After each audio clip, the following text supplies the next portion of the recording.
Bismillah wala haula wala quwata illa billah.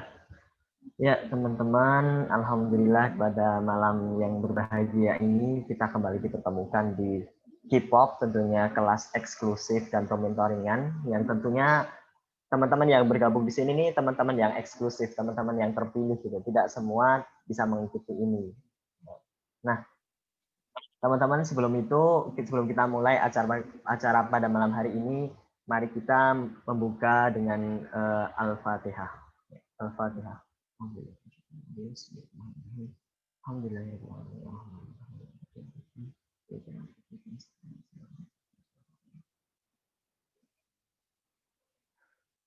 Amin.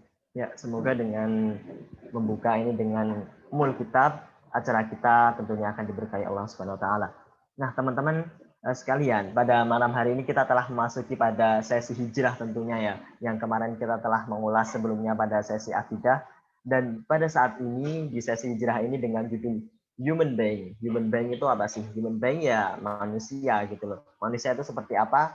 Tentu kita akan mengerti bagaimana kecenderungan manusia, bagaimana ia ingin bertingkah apa dan berlaku apa, kita akan ulas di sini nih di pada malam hari ini tentunya. Mungkin dari operator akan memberikan sedikit video video teaser ya tentang sesi hijrah ini. Mungkin bisa dipersilahkan untuk operator.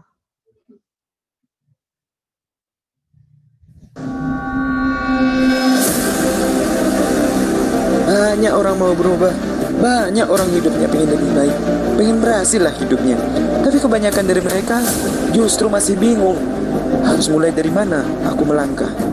Kita sibuk dengan masalah ini, kita sibuk dengan urusan kita sendiri. Tidakkah pusing rasanya hidup ini jika hanya untuk mendapatkan uang dan uang?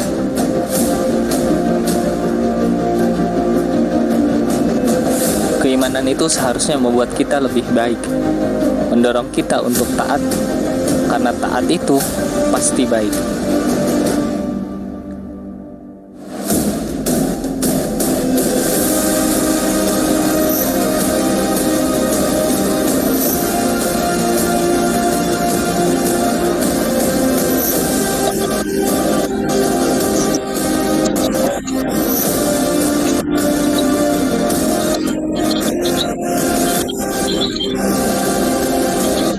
Bahkan sekarang negeri yang dominan bukan muslim dan jelas kebanyakan tidak beriman justru menjadi negeri yang menunjukkan perbuatan baik.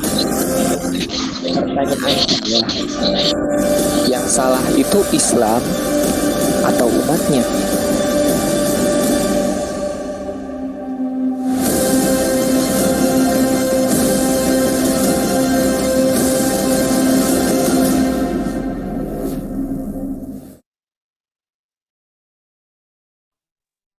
Oke, videonya keren sekali. Tentunya kita akan bertanya sebenarnya langkah mana yang akan kita tuju, langkah apa yang akan kita lakukan untuk mengawal hijrah ini. Hijrah seperti apa hijrah yang kita maksud ini? Nah, tentunya pada malam hari ini kita sudah bersama dengan pemateri kita, yakni Abang Fajri. Assalamualaikum, Bang Fajri. Waalaikumsalam warahmatullahi wabarakatuh. Alhamdulillah, kabar baik ya Bang? Amin. Alhamdulillah. Amin. Ya, alhamdulillah. Nah, ya sebelumnya kita mungkin sedikit mengenal Bang Fajri ini ya. Bang Fajri namanya Bang Fajri siapa? Bang Fajri Ramdan ya, benar nggak? Salah. Oh salah. Karena di CV-nya ini cuma ditulis Fajri saja gitu. Gimana ini Bang? Nama saya Ramdan Fadli, Oh tapi seringnya dipanggilnya Fadli.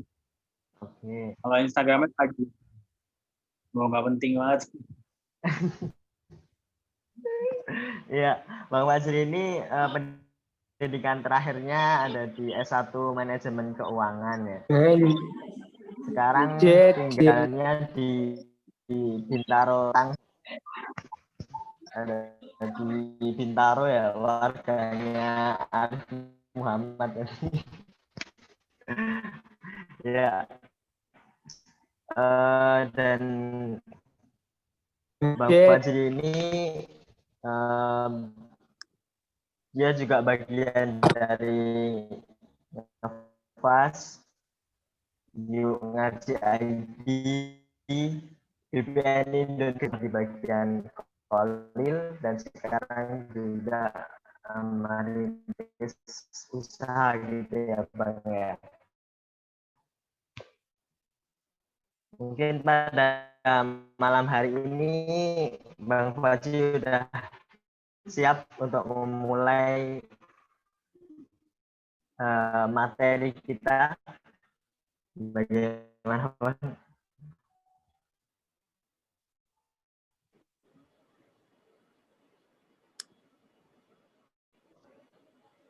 Apakah sudah terdengar dengan baik? Oke. Mungkin sebelum kita memulai, sebelum kita berikan waktunya kepada Bang Fajri untuk memulai pada sesi ini, kita mulai dengan jargon dulu ya. Masih ingat jargonnya? Ya, jargonnya inspiratif, mencerdaskan. K-pop, kita ulangi lagi. Open mic dulu, monggo silahkan.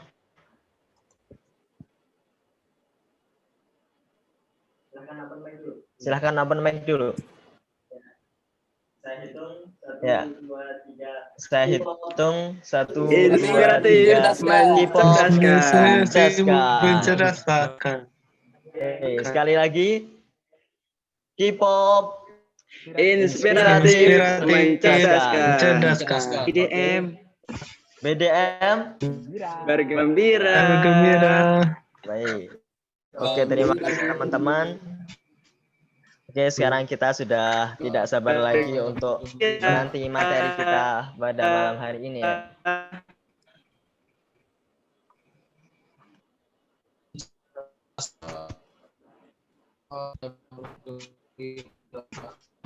Malam hari ini ya. Ya, kepada Bang Fajri dipersilahkan. Oke, baik. Bismillahirrahmanirrahim.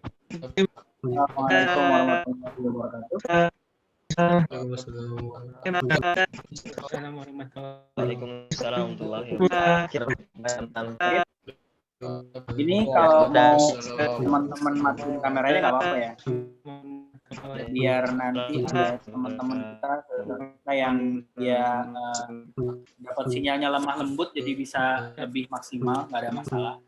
Tapi nanti kalau misalnya teman-teman bisa jawab, ada interaksi tanya jawab, teman-teman bisa jawab di kolom chat aja, nggak ada masalah. Suara saya jelas ya? Jelas kok Mas. Jelas. Alhamdulillah.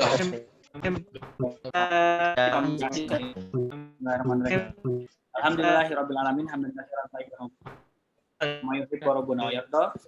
Asyhadu an la ilaha illallah wa asyhadu anna Muhammadan abduhu wa rasuluhu la nabiyya ba'da. Alhamdulillah, puji syahdat Allah Subhanahu wa taala, hari ini saya senang banget bisa teman-teman solihah semua di sini. Ini dari Malang semua ya? Enggak. Enggak, Mas. Oh ya, maksudnya kuliahnya di Malang itu enggak? Oh, tentu ya. Iya. Ya, oh iya. Sekali. Nah, saya berapa kali ya? Saya 2 bulan berturut-turut tuh kayaknya waktu itu ke Malang karena ada buat ngisi Nafas di Yuk Ngaji Malang gitu ya. Karena saya berterima kasih kepada teman-teman buat kehadirannya di sini dan bisa mengundang saya ke sini. Saya senang banget. Ini Masya Allah ada sekitar 38 orang yang stay di sini. Semoga kita semua termasuk orang-orang yang Allah pilih untuk masuk dalam surganya Allah Subhanahu wa taala. Dan yang selanjutnya tidak lupa kita bersalawat kepada Rasulullah sallallahu alaihi wasallam. Tidak ada suri tauladan terbaik kecuali Rasulullah sallallahu alaihi wasallam. Nah, semoga juga kita termasuk dalam golongan umatnya yang diakui ya, karena kadang yang namanya cinta, keseringannya cinta nih. Kadang ada cinta bertepuk sebelah tangan kan gitu ya. Nah, kalau bertepuk sebelah tangan tuh nggak enak banget. Makanya kita berdoa sama Allah Subhanahu wa taala. Semoga itu kita termasuk orang-orang yang nanti ketemu sama Rasul, dan ketika kita ketemu sama Rasul, Rasul tuh mau gitu ngakuin kita sebagai umatnya. Nggak cuma sekedar pas lagi gitu, ini umatmu, terus apa kata Rasul? Lah, Jenengan sopo kayak gitu. Kamu ini siapa? Saya tuh nggak kenal sama kamu. Dan bahkan ketika pada saat kita mengaku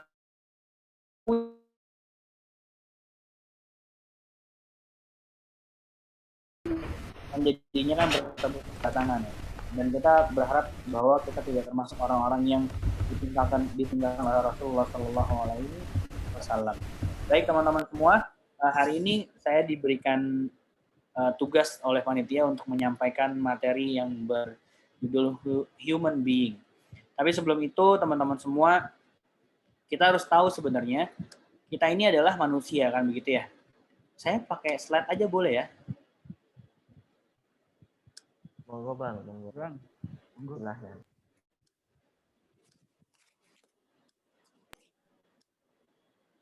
Semoga nggak patah-patah ya. Bismillah. Nah sekarang ini apa ini?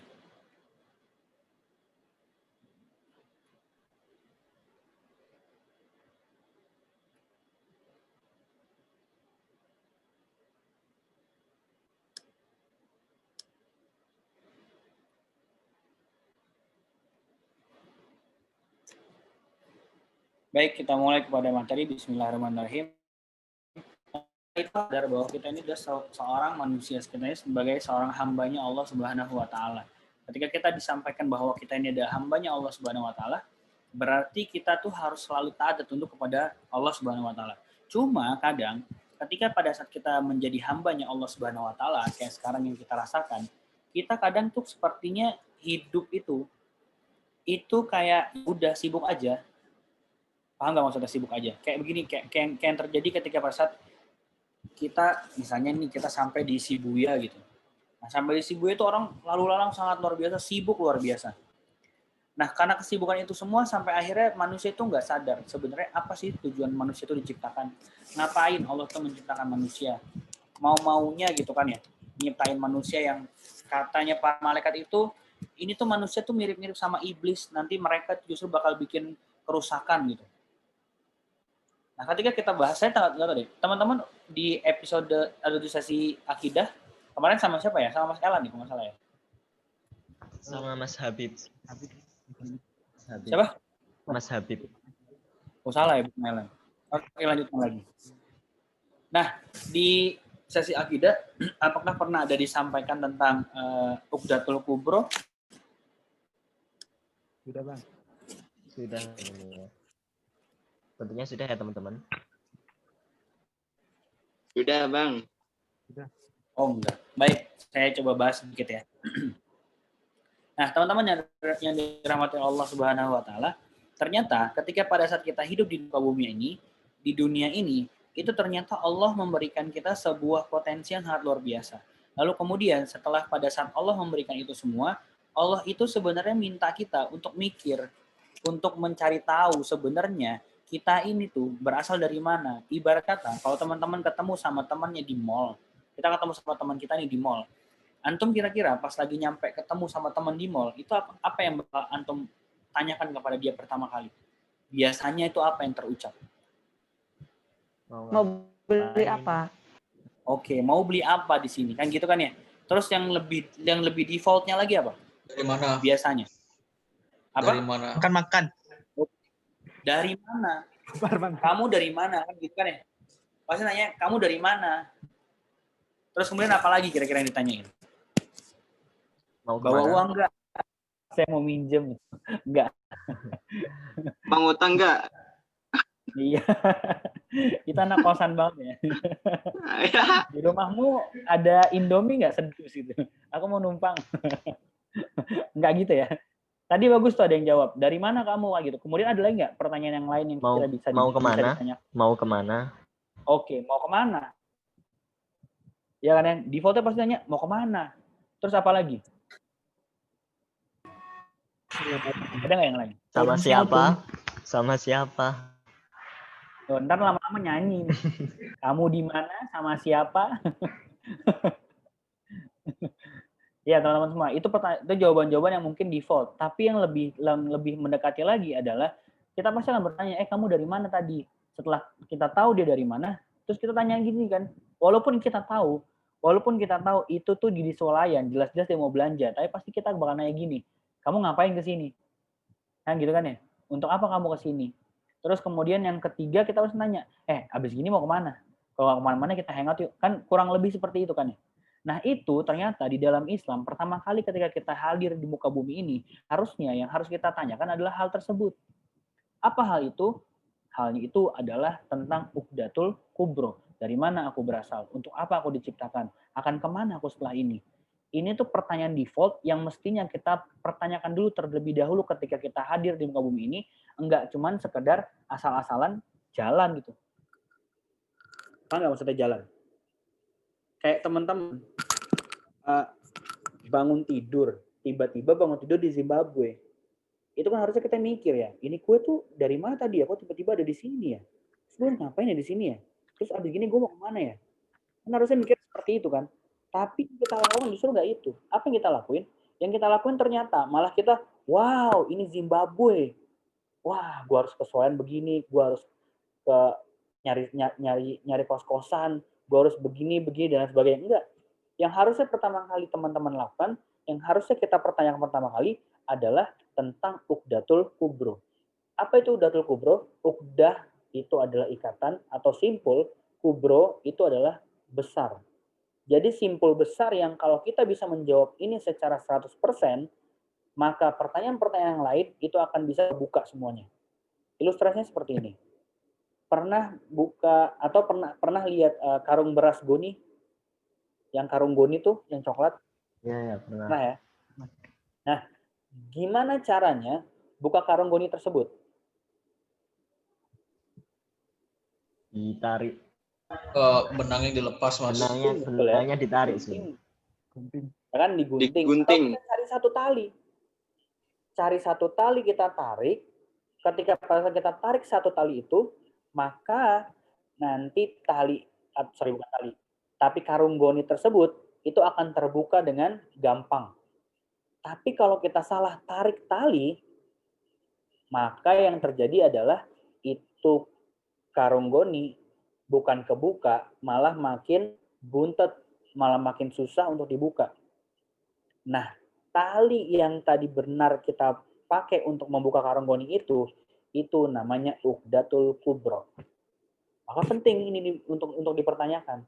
Dari mana kita berasal? Kan begitu ya? Terus kemudian untuk apa kita diciptakan? Dan akan kemana kita setelah ini? Atau lebih simpelnya, kita tuh harus bertanya, sebenarnya saya ini siapa? Aku ini siapa sebenarnya? Siapa aku ini? Jangan-jangan aku ini kecebong gitu misalnya. Atau apa gitu ya. Jangan-jangan kita tuh itu. Paham sampai sini teman-teman semua? Paham. Insya Allah paham. Iya, kita lanjutkan lagi. Nah, setelah dari situ, teman-teman, saya akan menceritakan suatu hal yang ini tuh ada kaitannya dengan kita. Ada kaitannya dengan kita. Ini saya akan menceritakan ini cerita ya, bukan dongeng ya. Tolong jangan tidur ya. Ini karena jam-jam rawan untuk tidur ini. Ini adalah cerita yang dimana isinya ada semuanya itu dalil, yang dimana ketika teman-teman mau tahu atau mau membaca referensi tentang ini, teman-teman boleh beli buku yang namanya Bidayah wa Nihayah. Bidayah wa Nihayah. Kitabnya mengarang ada yang mengarang adalah Ibnu Katsir. Ada 7 jilid buku, kurang lebih kalau misalkan kita ngambil buku itu ada seginilah lebarnya, banyak banget. Tapi teman-teman bisa dapat ringkasannya. Nanti tebelnya segede apa? Tebelnya segede kamus bahasa Inggris kan. Nah ini saya akan menceritakan. Siap ya? Biar kita tahu sebenarnya kita ini apa, kita ini diciptakan buat apa. Siap? Kita mulai. Bismillahirrahmanirrahim. Allah Subhanahu wa Ta'ala pertama kali menciptakan makhluk atau menciptakan benda itu adalah pena. Allah menyuruh pena untuk membuat atau menulis kejadian-kejadian dari 50.000 tahun sebelum alam semesta diciptakan sampai nanti hari kiamat. Bagaimana isinya kurang lebih seperti ini. Kita lihat di dalam surat Al-A'raf ayat 54. Kata Allah Subhanahu wa Ta'ala, sesungguhnya Tuhanmu adalah Allah. Tuhan kita itu Allah yang telah menciptakan langit dan bumi dalam 6 masa, kata Allah. lalu dia bersemayam di atas ars. Teman-teman, saya mau disclaimer sekarang juga ya. Kalau teman-teman mendengarkan atau teman-teman mendapatkan suatu bacaan yang membicarakan bahwa Allah itu bersemayam di atas ars, bersemayam itu kan berarti kan dia sedang duduk diam gitu kan ya. Kalau bayangan kita seperti itu. Nah, itu ketika pas kita lihat, oh bersemayam berarti duduk, oh berarti diam, oh berarti duduknya itu di singgasana karena Allah ada raja. Oh berarti nanti Allah tuh begini-begini. Itu tolong di stop, jangan ada yang berpikir seperti itu. Kenapa saya suruh stop? Karena teman-teman semua, akal kita itu nggak nyampe buat tahu bagaimana Allah bersemayam. Jadi cukup sampai dia bersemayam di atas ars. Selesai. Terus apa kata Allah? Ingatlah kata Allah, menciptakan dan memerintah hanyalah hak Allah Subhanahu wa taala. Allah adalah zat yang paling cemburu. Karena kenapa? Kalau ada manusia yang mereka berpikir mereka itu bisa menciptakan, lalu kemudian ketika mereka menciptakan, mereka berpikir itu adalah ciptaan dia. Dia lupa bahwa dia bisa mempunyai pemikiran atau mempunyai kelebihan bisa menciptakan sesuatu itu atas karena Allah Subhanahu wa taala. Dan lihat yang kedua, Allah itu sangat cemburu kepada orang-orang yang memerintah kepada sesuatu tapi tidak mengambil referensi dari Allah dan Rasulnya. Allah tuh marah luar biasa ketika ada orang mau memimpin sesuatu hal, dia tidak menggunakan Allah dan Rasulnya sebagai acuan. Terus apa yang terjadi jadinya? Nah, kayak sekarang, dunia zaman sekarang orang-orang itu memerintah tidak menggunakan apa yang sudah Allah dan Rasulnya perintahkan. Akhirnya gimana? Ya Allah marah. Banyak banget terjadi kan ya. Ada kejadian ini, kejadian itu, dan banyak lain sebagainya. Kita lanjutkan lagi. Apalagi di dalam hadis riwayat Muslim, Rasul Shallallahu Alaihi Wasallam bersabda, malaikat diciptakan dari cahaya jin dan dari nyala api, dan Adam pun diciptakan dari tanah. Lalu kemudian dari Ibnu Abbas berkata, jin itu diciptakan sebelum Nabi Adam alaihissalam.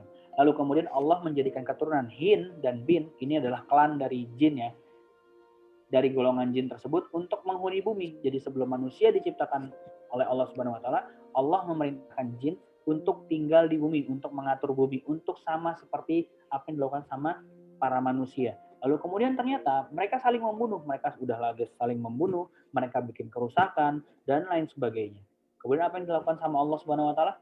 Ternyata Allah mengirim yang namanya Iblis Azazil, atau ini panglimanya Iblis, panglimanya jin, namanya Azazil atau dengan julukan Abu Kurdus. Untuk apa? Untuk membuat mereka itu akhirnya disuruh dibunuh. Udah dibunuh kemudian diusir.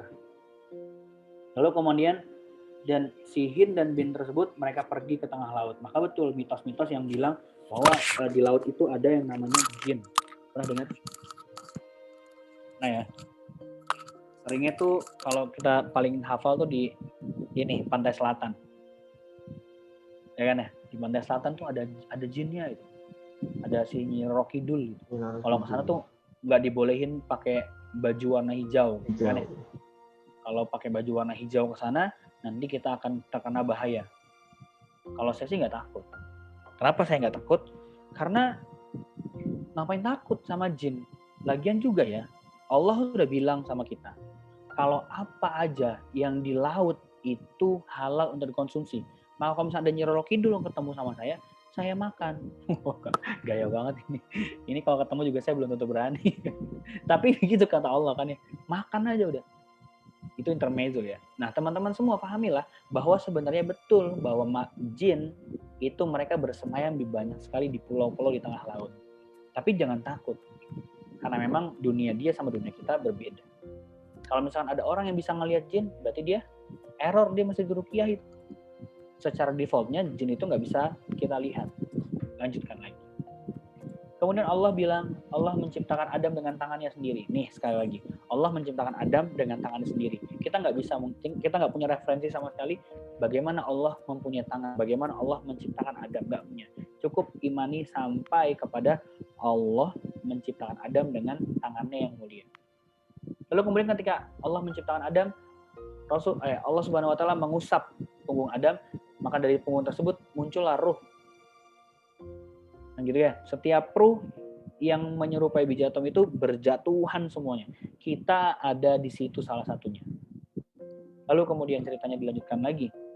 Dan ingatlah kata Allah Subhanahu wa taala, ketika Tuhanmu mengeluarkan keturunan anak Adam dari sulbi mereka, dan Allah mengambil kesaksian terhadap apa yang Allah berikan kepada kita. Apa kata Allah? Allah berfirman, Alastu birabbikum? Apakah aku ini adalah Tuhanmu?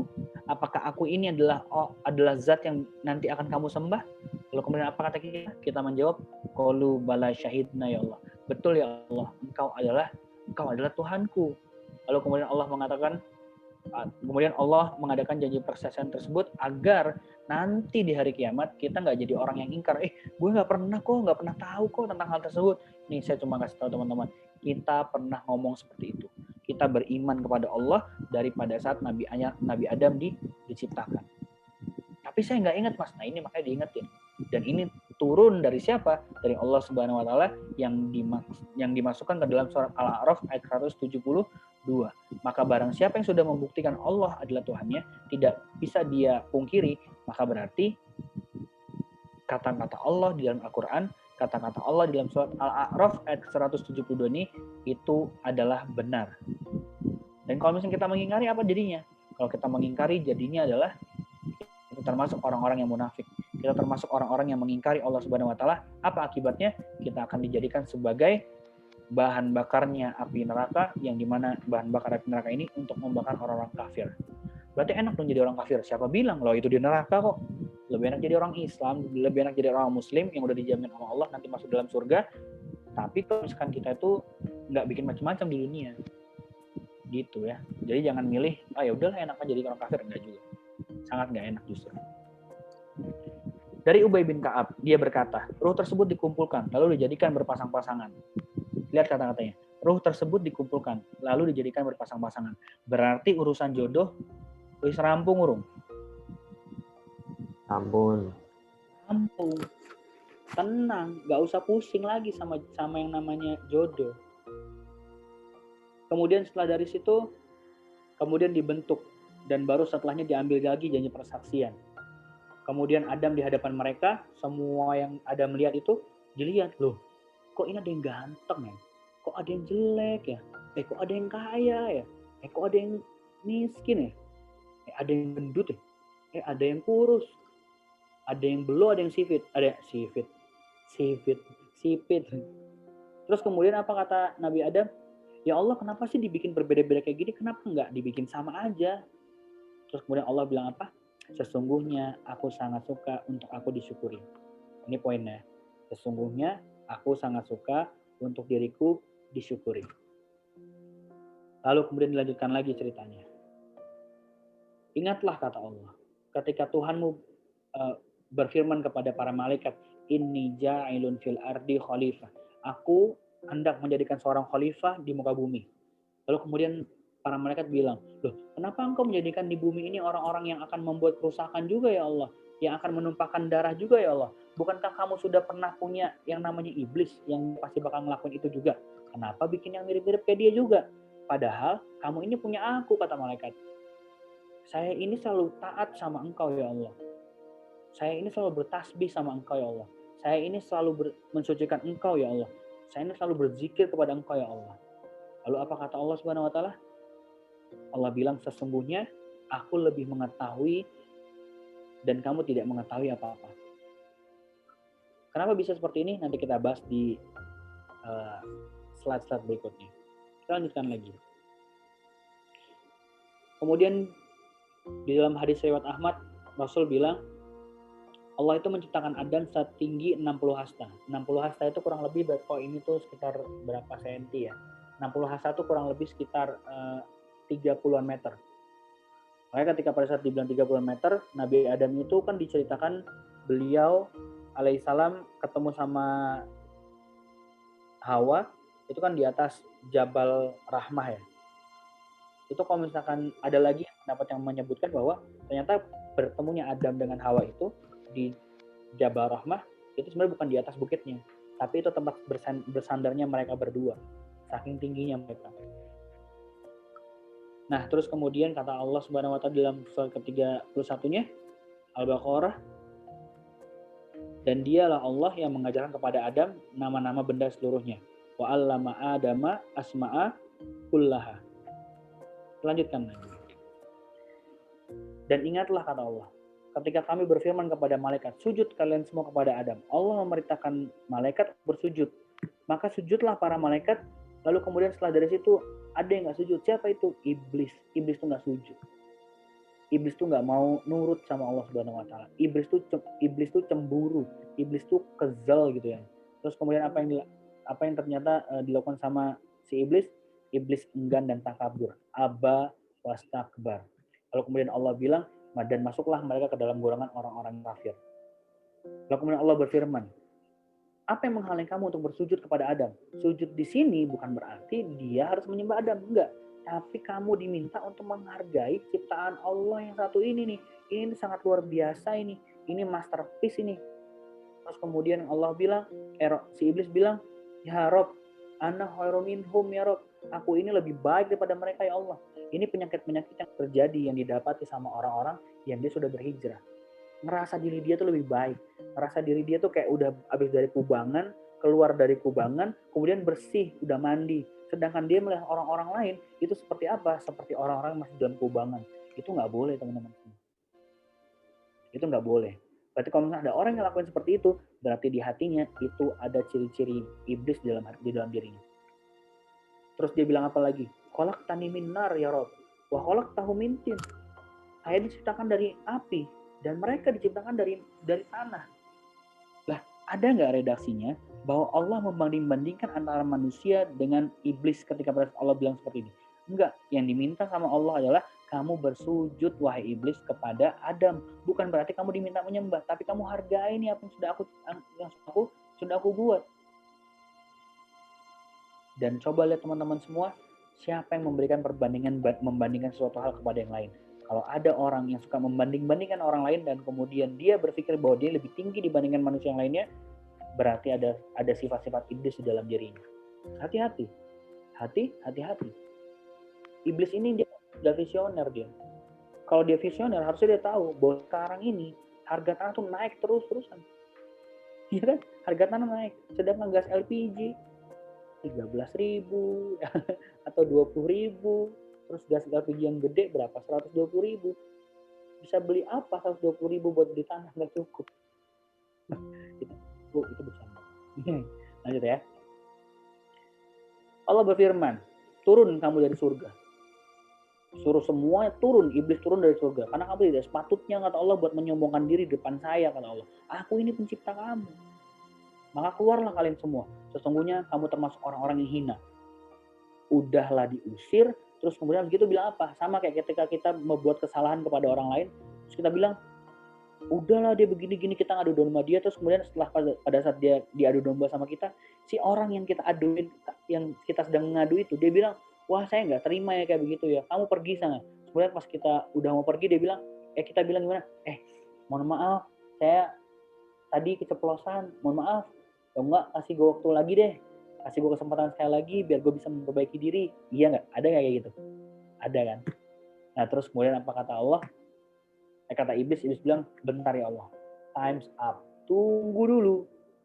Sesungguhnya saya meminta tangguh kepada engkau sampai nanti hari dibangkitkan atau sampai hari kiamat nanti. Terus kemudian Allah bilang apa? Sesungguhnya kalian termasuk orang-orang yang diberi tangguh. Loh, kenapa kok Allah memberi kesempatan kepada memberi kesempatan kepada iblis? Padahal dia udah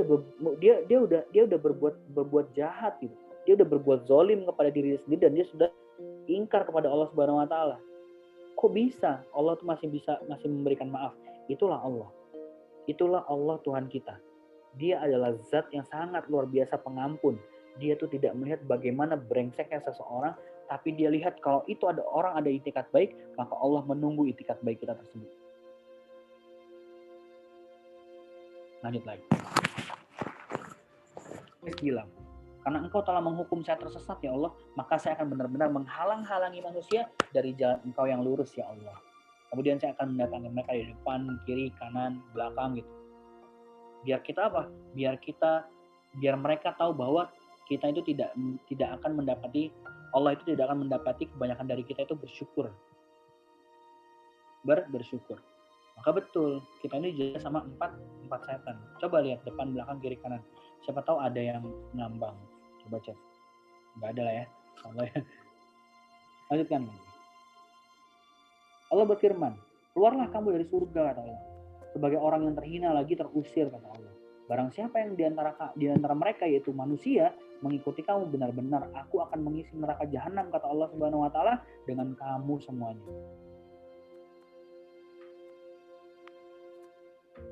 Lanjutnya. Dari Ibnu Abbas dan ulama lainnya berkata, iblis keluar dari surga dan seketika itu berubahlah wujud iblis yang tadinya indah luar biasa menjadi buruk rupa. Kalau teman-teman mau tahu bagaimana kurang lebih referensi yang bisa kita ambil, teman-teman coba ketik di Google tulisannya Lucifer. Kita akan ketemu itu kurang lebih seperti iblis tuh, seperti itu, ganteng luar biasa. Tapi ketika teman-teman ketik langsung setan, itu nanti pasti keluarnya yang bertanduk, badannya itu harus ada penunjuk arahnya. Nah, itu kayak gitu. Ketika pada saat dia diusir dari surga. Lalu kemudian setelah itu apa yang terjadi? Lalu kemudian Adam dimasukkan oleh Allah Subhanahu wa taala ke dalam surganya Allah Subhanahu wa taala. Ia berjalan-jalan di dalamnya dengan perasaan yang buas dan tidak tenang. Apa sih di surga yang nggak ada? Ada semua. Fasilitas diberikan semuanya. Tapi kok kenapa Nabi Adam alaihissalam ketika pada saat dia di surga malah dia nggak tenang, malah dia masih ngerasa buas. Kenapa kayak gitu? Karena dia jomblo, sendirian. Sebagus apapun dunia ini, sebagus apapun yang teman-teman dapatkan di dunia ini, itu nggak akan ada bisa membuat lebih tenang kalau teman-teman masih jomblo. Makanya cepat-cepat nikah. Jangan kelamaan ngejomblo gitu. Terus kemudian setelah dari situ Nabi Adam tidur. Setelah tidur Nabi Adam diambil rusuk terkecilnya, lalu kemudian dijadikan seorang wanita. Kalau teman-teman nanti ronsen yang laki-laki ya, itu pasti ada salah satu dari tulang rusuk kita tuh nggak ada. Nanti coba ya di ronsen ya. Nah, lanjutkan lagi. Kemudian Adam bertanya ketika bangun tidur. Ditanya, kamu siapa? Kemudian si perempuan ini bilang, saya ini wanita. Adam tanya, kenapa engkau diciptakan? Kemudian apa kata si perempuan ini? Agar engkau tenang karena aku. Coba teman-teman perhatikan, yang akhwat ya. Ini adalah tujuan diciptakannya perempuan. Yaitu untuk supaya bisa memberikan ketenangan kepada orang-orang di sekitar antum semua. Berarti kalau misalkan antum ini diminta untuk membuat tenang orang-orang sekitar teman-teman, coba teman-teman cek. Nanti setelah kajian, tanya sama orang tuanya kalau emang bareng sama orang tua tinggalnya. Bu, Pak, tenang nggak kalau ada aku? Terus ternyata mereka pingsan gitu. Berarti mereka nggak tenang. Mereka belum tenang ada kalian. Atau kalau misalnya teman-teman menjadi seorang istri, itu teman-teman harus perhatikan bahwa teman-teman itu diminta untuk membuat tenang suami teman-teman. Kalau misalkan ketika teman-teman nanti ada suami teman-teman pulang dari kantor, terus kemudian dia tuh merasa ini kerjaan di kantor sangat luar biasa rumit, kemudian dia datang pulang ke rumah malah dia ngerasa kalau dia malah semakin terancam, berarti teman-teman belum bisa menjadi fitrahnya perempuan untuk bisa menenangkan orang di sekitar teman-teman semua. Ingat gak ceritanya Khadijah ketika Rasul itu mendapatkan wahyu. Lalu kemudian ketika dibukain pintu, tengah kegelisahan Rasul hilang. Diselimutin sama Khadijah, kemudian dibilangin kayak gini sama Khadijah, ya Muhammad, kamu ini anak baik, kamu ini orang pintar, kamu ini orang luar biasa, akhlak kamu tuh nggak ada yang bisa menolak kalau akhlak kamu itu bagus. Siapapun yang di luar sana pasti tidak akan ada yang mau menyakiti kamu. Pahamilah kalau apapun yang terjadi di luar sana, maka aku akan tetap mendukungmu. Langsung semua kegelisahannya Nabi Muhammad hilang semuanya. Terus kemudian ada juga cerita sahabiah berkata, Ya Rasulullah, itu cowok-cowok enak banget. Dia ikut hangout sama kamu. Dia jihad sama kamu. Terus apalagi? Dia datang di majelis kamu. Enak banget. Mereka nanti bisa tahu dapat surganya dari engkau ya Allah. Lah terus gimana caranya? Saya ini sebagai perempuan bisa jadi penghuni surga. Apakah nggak bisa perempuan jadi penghuni surga? Bisa. Apa kata Rasulullah SAW? Oh kamu mau masuk surga? Gampang. Kamu sholat, puasa, zakat, haji bila kamu mampu, dan taat sama suami kamu. Maka pilih pintu surga yang mana yang mau kamu masukin, dipersilahkan oleh Allah Subhanahu wa Ta'ala. Gitu. Dia tadi saya ngomongin tentang cewek terus. Yang laki-laki bentar aja lah ya. Takut terlalu lama. Kita lanjutkan lagi. Nah, itu yang bisa teman-teman pahami. Yang pertama, Allah cuma minta diri kita untuk disyukuri. Yang kedua, tujuan diciptakannya perempuan adalah agar supaya bikin menang orang-orang di sekitar teman-teman semua. Berarti kita sudah tahu, kita ini adalah Manusia. Kita ini manusia. Kita ini manusia yang Allah ciptakan fi ahsani takwim. Fi ahsani takwim. Kita ini ciptaan yang sangat luar biasa, Allah banggakan.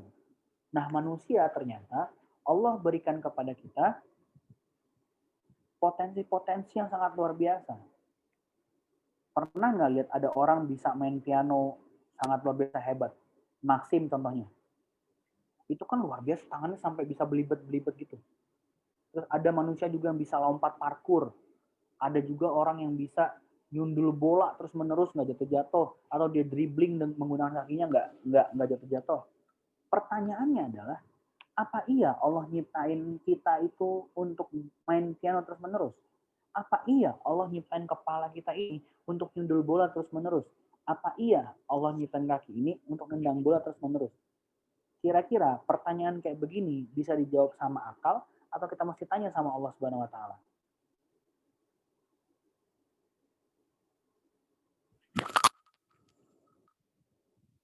Gimana?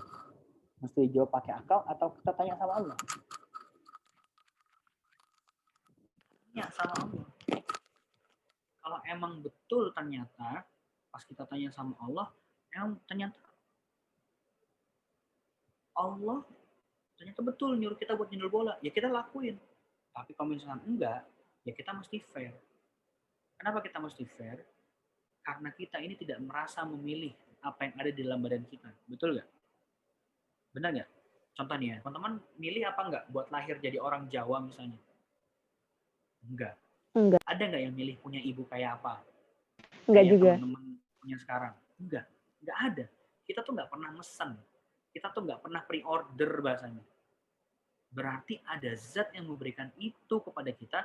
Pertanyaannya adalah, zat itu maunya apa memberikan kita ini semua? Coba ilustrasi deh. Nah, ini HP. Ini HP, fungsinya buat apa? Siapa yang nyiptain? Apakah dia tercipta secara sendiri? Kan enggak. Yang nyiptain handphone ini tahu, makanya dia bikin manual booknya. Itu kan ya. Nah, kita itu sering nggak sadar. Kita ini dibuat apa enggak? Betul, kita ini dibuat. Maka dari itu, berarti untuk tahu tujuan kita hidup ini, itu jangan dipikir pakai akal, tapi tanya sama yang bikin kita. Maka dari situ, untuk mendapat jawaban yang betul itu, Allah memberikan kita beberapa potensi supaya kita bisa nyari tahu. Supaya kita bisa nyari tahu bagaimana mendapatkan jawaban pasti betul. Apa potensi manusia? Manusia ternyata Allah berikan potensi sebanyak 3 potensi. Potensi yang pertama yang disebut dengan ghoriza atau naluri. Yang kedua disebut hajatul udhawiyah atau ini kebutuhan jasmani. Dan yang ketiga, Allah berikan kepada kita at-tafkir. Apa itu at-tafkir? kemampuan untuk berpikir atau kita diberikan akal oleh Allah Subhanahu wa taala. Oke, kita bahas dulu yang pertama. Jangan yang pertama, yang kedua dulu. Yang panjang dulu, hajatul udawiyah. Apa ini hajatul udawiyah? Hajatul udawiyah adalah sebuah kebutuhan fisik yang Allah berikan kepada kita sebagai potensi yang itu hadir dari dalam diri manusia. Dia akan muncul kalau ada dorongan di dalam diri manusia. Apa contohnya? Lapar. Ya kan ya? Pengen makan, pengen buang air, pengen minum, pengen tidur, ngantuk, ngomong, bernafas. Ya kan ya? Itu semua hadir dalam diri kita dari dalam diri kita, dan itu nggak bisa kita kontrol. Bener nggak? Ada nggak yang bisa nahan buang air besar selama 3 hari? Nggak ada. Kalau ada hebat banget. Itu nggak ngaruhan tuh hidupnya pas itu udah rasa gimana mulus-mulus tiap hari tapi nggak bisa keluar. Itu pasti langsung ke dokter. Ada nggak yang bisa nahan pipis lama-lama? Kalau Allah mengizinkan, Bang. Kalau ini jawabannya nih sangat-sangat ini ya. Sangat-sangat yang tidak bisa dibantah lagi gitu. Dan itu hajatul udawiyah. Ini sifatnya muncul di dalam tubuh manusia dan itu nggak bisa kita elakkan. Itu namanya hajatul udawiyah. Dan kemudian yang kedua, ada yang bernama ghorizah. Makhluk apa lagi nih ghorizah? Ini adalah sebuah naluri yang Allah berikan kepada kita. Ada 3 naluri yang Allah berikan kepada kita. Yang pertama ada ghorizatul nau. Yang kedua namanya ghorizatul baqa. Yang ketiga namanya adalah ghorizatul tadayun. Apa itu ghorizatul nau, Bang? Ghorizatul nau itu adalah rasa kita menyayangi sesama kita. Ingat ya, bukan sesama jenis, tapi sesama manusia. Biasa rasa sayang ini muncul ketika kita melihat anak kecil, anak bayi. Terus kita tuh ada rasa-rasa muncul sayang itu ke lawan jenis kita. Wah, ini kayaknya bisa nih dijadiin buat istri nih, atau ini bisa nih kayaknya dijadiin buat imam. Nah, itu namanya ghorizatul nau. Rasa ingin mau berkasih sayang itu ada. Terus kemudian apa lagi? Ada yang namanya ghorizatul baqa. Ini kalau bahasa itu apa ya? Mempertahankan diri lah. Apa yang mempertahankan diri itu? Defense. Ini Allah memberikan kita naluri untuk bisa defense. Bagaimana contohnya? Contohnya kalau misalnya gini. Ada orang yang mau mukulin antum. Kira-kira antum kasih itu pipi, apa antum mau lawan dulu? Wah, ini apa maksudnya nih? Kan gitu ya? Nggak mungkin dipasrahin gitu. Mau dipukul, bentar dulu. Kamu mau mukul ya? Bentar, saya siap-siap dulu ya. Kasih dulu, dielus-elus dulu, terus gitu. Dipukul, nggak ada. Kalau memang itu ada orang seperti itu berarti dia bakoknya tuh udah hilang. Logikanya orang dizolimin, orang di aniaya itu nggak mau. Tapi ini ada orang mau dianiaya. Ini kan kayak orang udah nggak pengen hidup gitu. Nggak bahas ini ya. Lanjutin lagi. Terus kemudian ghorizatul tadayun. Ghorizatul tadayun ini adalah naluri yang Allah berikan kepada kita untuk kita menghamba kepada sesuatu yang lebih tinggi. Apa itu maksudnya? Salah satunya adalah ketika kita itu menghamba kepada Allah Subhanahu wa taala. Itu yang benar. Emang ada yang salah? Ada. Tadayun itu kembali kan bisa jadi ngefans sama suatu hal yang lebih tinggi. Kalau dia tuh mempunyai suatu hal yang lebih tinggi yang dia tuh bisa menyembah hal tersebut. Kalau sekarang kan, mohon maaf ya, kalau sekarang kan itu kan kayak K-pop gitu. Itu kan dijadikan sebagai sesembahan baru.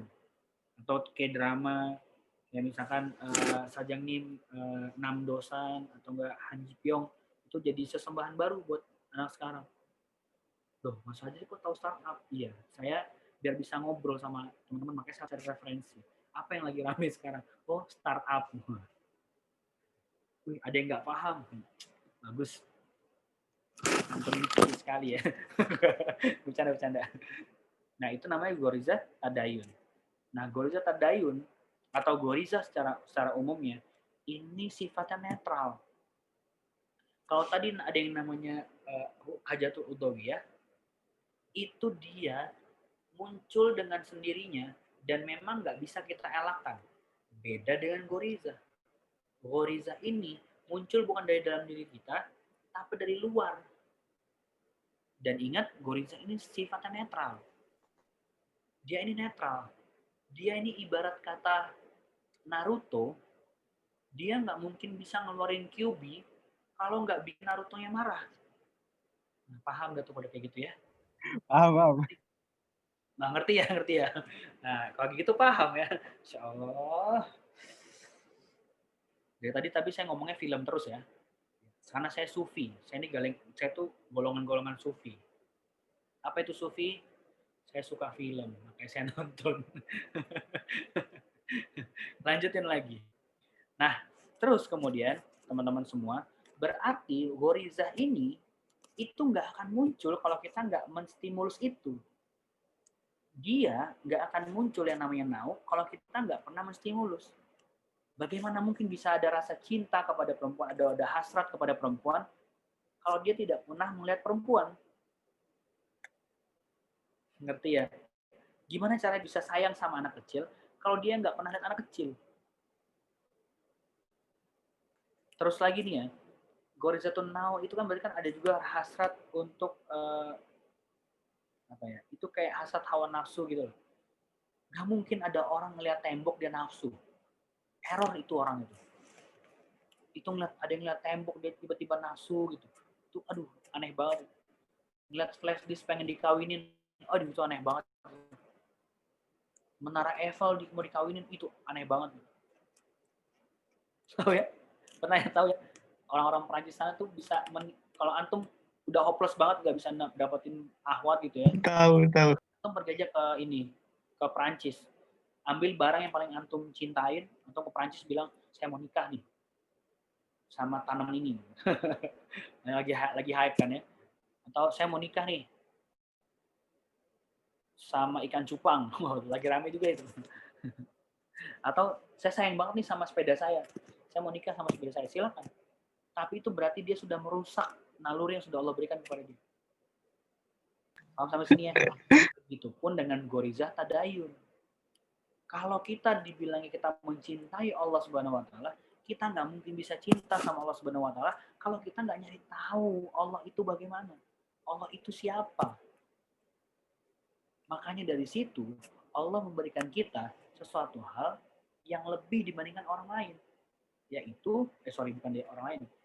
Yang lebih dibandingkan makhluk Allah yang lain. Yaitu kita dikasih sama Allah akal. Untuk apa? Berpikir. Untuk apa? Bisa nanti menggunakan akal tersebut biar bisa milih. Ini kayak bener deh, ini kayak salah deh.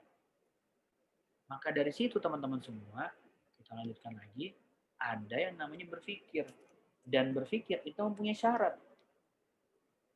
Apa syaratnya? Syarat yang pertama adalah harus ada fakta yang terindra. Kalau nggak ada fakta yang terindra, kita nggak bisa mikir. Contoh lagi apa ya? Nih, ini apa? Gunting.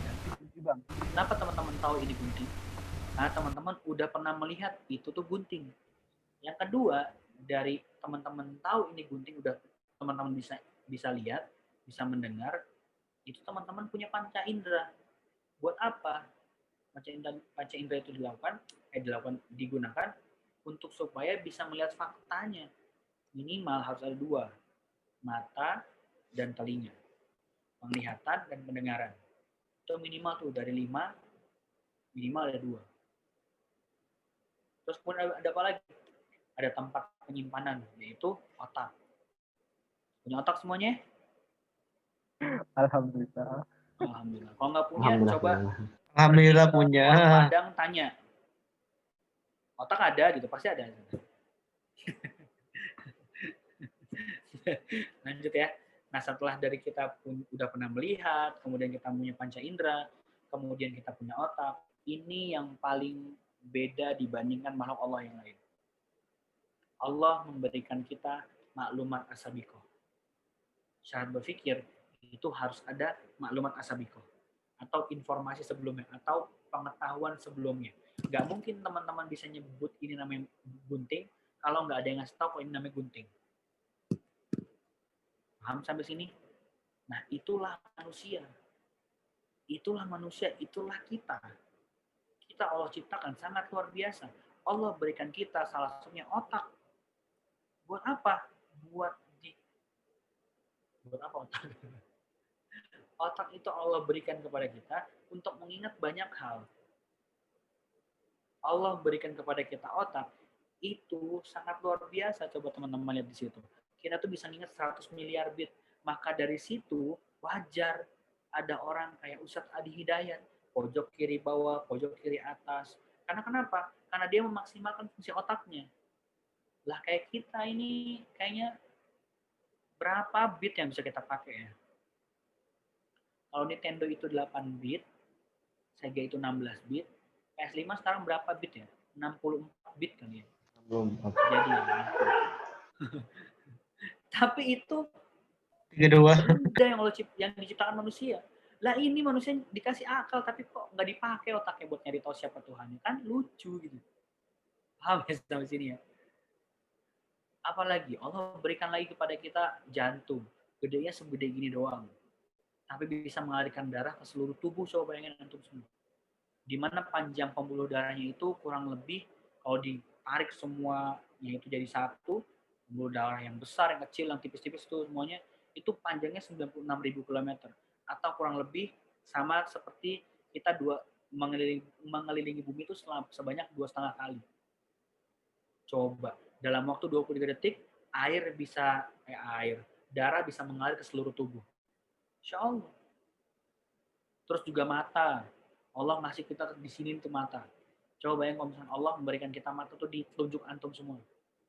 Pas makan ngelongso, ternyata itu sambel cocol pakai telunjuk.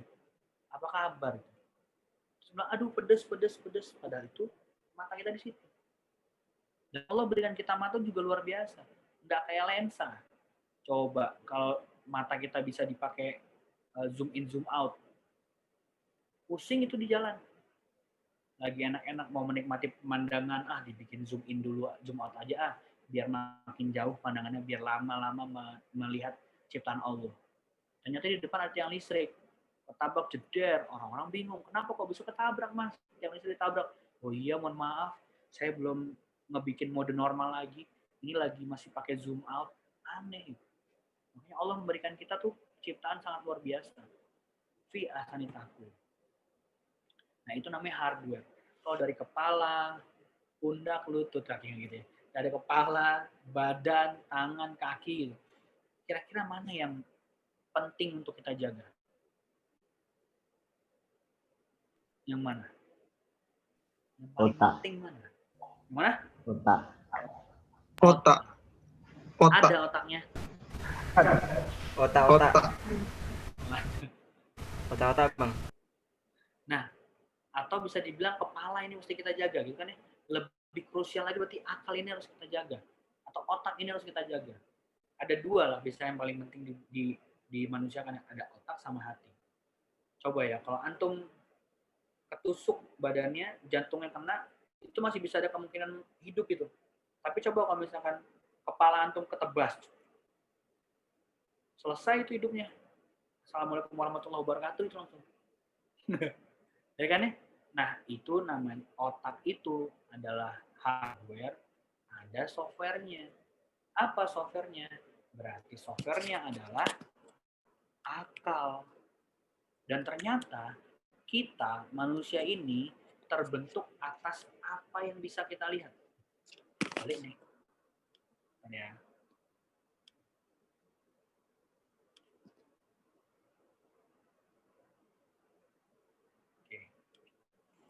Kita terbentuk atas apa yang kita lihat, atas apa yang ada dalam diri kita, atau apa yang pernah kita lihat. Kayak isu, pengalaman, buku, pengajaran, media, kejadian, itu semuanya pernah kita telan. Kita terbentuk dari itu semua. Nah sekarang ini, saya lagi sharing sama teman-teman ini saya juga sedang memberikan informasi kepada teman-teman. Dan manusia itu terbentuk karena apa? Karena informasi. Dari informasi tadi akan muncul yang namanya pemikiran dan keyakinan. Nah, teman-teman semua, ketika pada saat pemikiran dan keyakinan itu, yang lebih utama berarti harus mikir dulu. Berarti kalau misalnya ada informasi masuk, jangan langsung ditelan-telan jadi yakin. Tapi harus diyakinin dulu. Tapi harus dipikirin dulu. Kalau ada informasi masuk, jangan ditelan mentah-mentah, jangan diyakinin. Tapi dipikirin dulu, ini benar apa enggak nih informasinya. Nah, pemikiran ini dan keyakinan ini disebut dengan proses berpikir atau aqliyah. Nah, proses berpikir ini memerlukan pemikiran yang paling utama, berarti dia memerlukan yang namanya otak sebagai hardware dan ada yang namanya akal sebagai software. Lalu kemudian ada yang namanya keyakinan. Keyakinan itu mempunyai hardware-nya kolbu. Kolbu ini bebas deh, teman-teman mau pilih yang mana. Mau pakai jawabannya adalah jantung, silahkan. Kalau mau pakai hati juga boleh, nggak ada masalah. Kenapa jantung bisa dibilang salah satu jawaban dari kolbu? Karena jantung ini punya saraf otonom, jadi dia bisa mikir sendiri gitu. Kenapa juga hati bisa dijadikan sebagai acuan? Karena kadang ada orang kalau misalnya transplantasi hati, itu sifatnya bisa berubah seperti orang yang mempunyai hati sebelumnya. Nah, keyakinan ini mempunyai software yang bernama perasaan. Maka orang mendapat informasi, itu dia mikir dulu harusnya baru diyakinin. Ada orang nih misalnya nih, Mas Aziz lah, ada kan yang di sini namanya Aziz. Mas Aziz tiba-tiba di depan saya, ngeliatin saya terus, ngeliatin atas bawah. Saya bilang, ini mau gue tegur tapi ngeliatin mulu. Akhirnya saya pukul, ceder, jatuh lagi tergapar di tanah gitu kan ya. Terus sampai segitu saya bilang, apa lu lihat-lihat gue? Sebenarnya Mas Aziz bilang, slating kebuka Mas. Saya mau nggak minta maaf habis itu. Nggak akan mau saya minta maaf. Malu saya langsung kabur. Tapi kalau misalnya kita tuh mikir, saya tuh mikir, harusnya ngapain? Ada orang nih informasinya, dia ngeliatin saya terus-menerus nih. Ketika dia ngeliatin saya terus-menerus, ketika saya mikir, dia ngapain? Saya ngapain? Saya harus bertanya. Mohon maaf, Mas Aziz, ada apa yang ngeliatin saya terus? Itu loh, Mas. Slatingnya kebuka. Kira-kira saya jotos apa enggak itu orang? Enggak akan saya jotos. Yang ada adalah saya berterima kasih. Oh iya, makasih ya Mas udah ngingetin kalau slating saya kebuka. Kalau begitu saya besok-besok kalau misalnya kebuka lagi tolong kasih tahu ya Mas ya. Kan gitu misalnya contoh-contoh. Tapi itu nggak mungkin sih. Menyeramkan sekali. Itu namanya mikir. Dia mengafirmasi dulu. Kalau bahasa Islamnya tabayun. Gitu ya. Kenapa informasi ini, kenapa berpikir ini penting? Akal otak kita ini harus dijaga. Salah satu tujuan diturunkannya Islam adalah untuk hifzul akal. Apa itu hifzul akal? Itu adalah suatu hal yang Allah bilang kepada kita bahwa salah satu tujuannya Islam diturunkan adalah untuk menjaga akal. Akal kita ini dijaga. Nih ya, coba saya contoh ya. Otak kita itu nggak pernah bisa berhenti nerima informasi loh teman-teman. Hati-hati. Coba dijawab ya. Apapun makanannya, minumnya. Teh botol sosro. Mas Putih jawabnya teh botol sosro. Nggak mungkin ada yang bilang apapun makanannya, minumnya. Nah ini orang yang kebablasan pakai akal ini. Sprite. Nggak punya TV di rumah. Pasti jawabnya teh botol sosro. Iya kan? Coba nih, saya tanya lagi. Titik. Seleraku. Apa coba kata depan? Indomie. Nah, sampai bisa tahu nyanyinya coba. Kenapa bisa kayak gitu? Karena memang betul otak atau akal kita ini nggak pernah bisa berhenti nerima informasi. Contoh lagi misalnya, antum lagi di kampus nih. Pas di kampus ada perempuan lewat. Dia pakai hijab. Tapi hijabnya itu warna-warni. Bagian atas buat nutupin kepalanya itu warnanya merah, agak ke bawah dikit warnanya oranye, ke bawah lagi hijau. Pakai bajunya itu warnanya kuning. Terus dia pakai kaos kaki lah pastilah karena dia ahwat. Tapi di kakinya ada kerincing. Terus dia pakai hijabnya itu, jilbabnya itu, himarnya itu dia dililit-lilit gitu. Terus habis itu ada benjolan kan di belakangnya tuh ya. Ada pakai kaktus lah, mawar, pohon kelapa, pohon korma di situ. Itu dia lewat di depan antum. Antum bisa nggak ngomongin itu? Mungkin nggak mulut antum cuman diem doang? Pasti. Betul? Pasti akan terstimulus untuk membicarakan suatu hal. Dan itu kenapa saya bilang otak kita nggak pernah bisa berhenti nerima informasi. Bahkan ketika kita tidur teman-teman semua, pernah nggak ngimpiin sesuatu hal yang barusan kita pikirin sebelum kita tidur? Kayak nyambung gitu. Itu karena otak kita nggak pernah bisa berhenti mikir. Nah, otak kita ini atau tubuh kita ini itu punya makanan, ada makanan fisik sama makanan non fisik. Yang paling mengerikan adalah ketika kita mengkonsumsi makanan non fisik. Kalau makanan fisik ya makan ngelongso terus menerus tiap hari ya mencret lah kan. Itu palingnya mencret 3 hari, habis itu sembuh lagi. Betul? Tapi kalau makanan non fisik ini yang bernama informasi ini, kalau itu salah masuknya, itu ingetnya lama banget. SpongeBob tadi tuh ada nyeletuk. Itu SpongeBob, kalau teman-teman tontonin terus-menerus, kan aneh. Dia adalah sponge, yang kalau sponge itu kena air, dia harus itu tetap ngambang, tapi dia bisa tenggelam di bawah laut. Dia punya rumah segede nanas, tapi sebelahnya punya tetangga namanya Squidward. Squidwardnya tinggal di patung asmat, tapi tinggi nanas sama patung asmat sama. Terus punya lagi tetangga namanya Patrick, rumahnya di dalam batu. Pas dia mau buka rumahnya dia, ketempel dia kecil, masuk ke dalam rumahnya kayak lapangan bola. Punya bos tuh si SpongeBob, namanya Mr. Krab, jualan burger. Dari mana dia impor daging sapi ke bawah laut, terus bikin daging itu harus dibakar. Di mana itu agen gas LPG di sana? Gak masuk di akal. Punya anak ikan paus. Coba teman-teman semua. Itu tuh yang namanya informasi terus-menerus masuk ke dalam otak kita, tapi nggak kita sortir.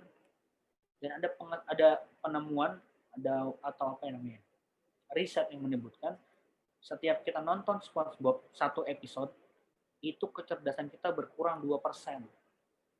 Udah berapa episode yang sudah antum tonton? Sudah berapa otak antum berkurang kecerdasannya? Paham sampai sini teman-teman semua? Emang si akal kita ini luar biasa. Akal kita ini, otak kita ini keren banget. Jangan takut itu. Kalaupun otak kita ini keren banget Allah ciptakan, emang kita nggak bisa pernah berhenti nerima informasi. Tapi remote TV kita yang pegang. Atau keypad di handphone tuh kita yang pegang.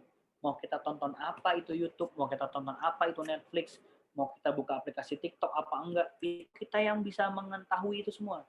Jadi ngerem informasinya itu tergantung kepada kita sendiri. Remote TV kita yang pegang. Ada informasi, pemikiran, keyakinan, baru nanti muncul yang namanya tindakan. Tindakan ini adalah sebuah respon atas pemikiran kita. Setelah bertindak, apa yang kita lakukan? Kalau dilakuin terus-menerus akan jadi habits. Setelah jadi itu semua, maka akan muncul sebuah pola sikap kepada diri kita. Inilah yang namanya cara berubah. Yang akhwat pasti nggak dari bayi pakai hijab. Pasti beberapa bulan yang lalu atau beberapa tahun yang lalu baru pakai hijab. Itu nggak mungkin antum di ujuk-ujuk langsung pakai jilbab tanpa adanya informasi. Makanya antum bertindak, makanya antum mikir, yakin, baru bertindak. Setelah dari situ, antum lakuin terus-menerus, jadi habits. Biasa aja, awal-awal pakai jilbab itu panas banget, gitu kan ya. Bawaannya pengen kipasan terus kemudian mulai belajar terus-menerus, mulai nyaman. Ketika mulai nyaman, itu kalau jilbabnya kesingkap aja, kena angin, itu pasti buru-buru ditutupin. Karena berasanya apa? berasanya kayak kita tuh lagi telanjang. Bukan kita. Antum itu berasa jadi kayak telanjang. Makanya hati-hati dengan otak kita ini. Ini Allah berikan kepada kita sangat luar biasa. Dan orang-orang kafir di sana itu sangat pengen menghancurkan kita dari 3 F kan ya. Food, fun, fashion. Dikasihlah kesenangan sangat luar biasa. Orang anak mudanya sekuler. YOLO, you only live once. Jangan disia-siain bro, hidup cuma sekali bro. Sayang kalau nggak kita foya-foya. Kayak begini masuk ke dalam otak kita. Apalagi konsumsi, minuman keras, makanan, minuman masuk ke dalam otak kita. Narkoba masuk ke dalam otak kita. Terus kemudian apalagi selain narkoba ada opa-opa. Ini justru juga bikin kita jadinya yang ikhwan insecure. Karena referensi ahwat-ahwat ini sekarang seperti ini. Lama-lama berpikiran bahwa gue mau nikah dengan yang mirip-mirip sama kayak opa itu. Kan mundur teratur laki-laki ini. Karena nggak mungkin kita bisa seperti itu. Kalaupun kita berusaha menjadi seperti itu, cringe. Ya kan? Tuh. Cringe banget. Dan yang kayak gini-gini masuk ke dalam otak kita. Apakah selesai sampai situ? Enggak. Apalagi yang bisa masuk dalam otak kita bikin kita rusak? Pornografi. Pornografi ini, Masya Allah, luar biasa. Coba antum lihat. 12% situs di dunia itu isinya konten pornografi. Setiap detik ada 28.000 membuka situs pornografi. 50%-nya pelajar. Rata-rata anak Indonesia mulai melihat pornografi di umur 11 tahun. Gimana? Benar nggak, bro? Benar. Oh, cari aman ya. Nggak ada yang mau jawab ya. Anak Indonesia korban eksploitasi seksual itu sekitar 150.000 orang per tahun. Terus kemudian 45% kasus pidana di Indonesia itu karena kejahatan seksual. Dan angka aborsinya tahun 2008 itu sekitar kurang lebih 2,5 juta orang setahun aborsi. 2,5 juta loh. Itu berarti berapa persen? 1% orang di Indonesia ini semuanya aborsi, perempuan-perempuannya. Kalau mau dibayangin lagi seperti apa banyaknya, Stadion Gelora Bung Karno itu kurang lebih 70.000 kapasitasnya. Anggaplah 100.000 biar gampang dihitung ya. Berarti buat ngumpulin orang-orang yang aborsi atau janin-janin aborsi itu butuh 25 stadion Gelora Bung Karno. Coba antum bayangin. Kenapa itu bisa terjadi? Karena otaknya dimasukin hal-hal seperti pornografi seperti itu. Rusaklah otaknya, nambah lagi. Terus apa lagi? LGBT. Ini juga bisa merusak otak. Ya kan ya? Sekarang dibilangnya kalau nggak ngondek nggak oke. Kalau nggak ngondek nggak gaul. Itu wah mengerikan banget kalau teman-teman lihat sekarang konten di TikTok. Mas Fajri nonton di TikTok? Iya, saya nyari referensi. Alasan terus Fajri enggak. Beneran saya tuh nyari referensi. Ngeri banget. Kalau di Instagram itu search itu kita bisa pilih mana yang mau kita tonton. Kalau di TikTok itu nggak bisa kita pilih.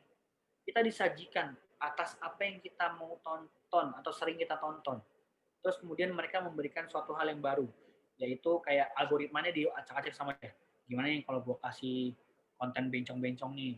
Apakah diklik? Kalau diklik mungkin nanti di FYP-nya gue kasih lagi nih tentang bencong-bencong. Itu bisa teman-teman tonton di mana? Sosial Dilema. Tonton Sosial Dilema. Wah, itu tontonan lagi. Nggak apa-apa. Itu insya Allah bisa jadi referensi. Dari startup itu kita bisa belajar tentang dakwah loh padahal. Pahamilah bahwa semua orang itu tidak bisa menempati tempat yang sama. Harus ada orang yang jadi sodalminya. Harus ada orang yang jadi namdosan. Yang emang dia tuh nggak bisa memimpin. Dia tuh bisanya disuruh-suruh. Pahami harus dakwah itu harus ada porsi-porsinya. Itu ibroh dari film startup. Gitu. Mengerikan sekali. Nah itu masuk semuanya. Dan itu informasi itu semua masuk dalam otak kita. Keruhlah pemikiran kita. Sedangkan Allah memberikan kita adalah yang paling utama kita jaga itu adalah akal. Lalu kemudian kalau udah rusak kayak begini, gimana cara bersihinnya coba? Susah apa gampang ngebersihin otak yang udah kotor? Susah banget malah. Susah banget bersihin otak yang kotor. Nggak bisa sehari 2 hari. Nggak bisa di laundry. Iya kan ya? Nggak bisa di laundry. Paham sih teman-teman semua? Nah, dari sini gimana caranya bisa otak ini bersih lagi? Yaitu dengan cara mengganti informasinya. Mengganti semua informasi ini semua supaya apa? Supaya otak yang tadinya kotor dimasukkan kepada informasi-informasi yang berfaedah. Makanya teman-teman semua, Allah tuh udah berikan kepada kita tuh sangat luar biasa. Allah nyiptain kita tuh yang benar-benar sangat luar biasa. Dan ketika kita mau mencari Tuhan aja, itu Allah nyuruh kita untuk berpikir. Terus bagaimana kita bisa mencari Tuhan kalau misalnya kita diminta untuk berpikir tapi otak kita kotor? Gak akan bisa. Bagaimana kita bisa mendapatkan ilmu agama dari yang disampaikan dari para asatis kalau otak kita ini kotor? Susah luar biasa. Maka kalau misalnya teman-teman otaknya masih belum terlalu keruh, tolong jangan ditambah keruh. Kalau bisa tambahkan lagi supaya dia bisa semakin jernih.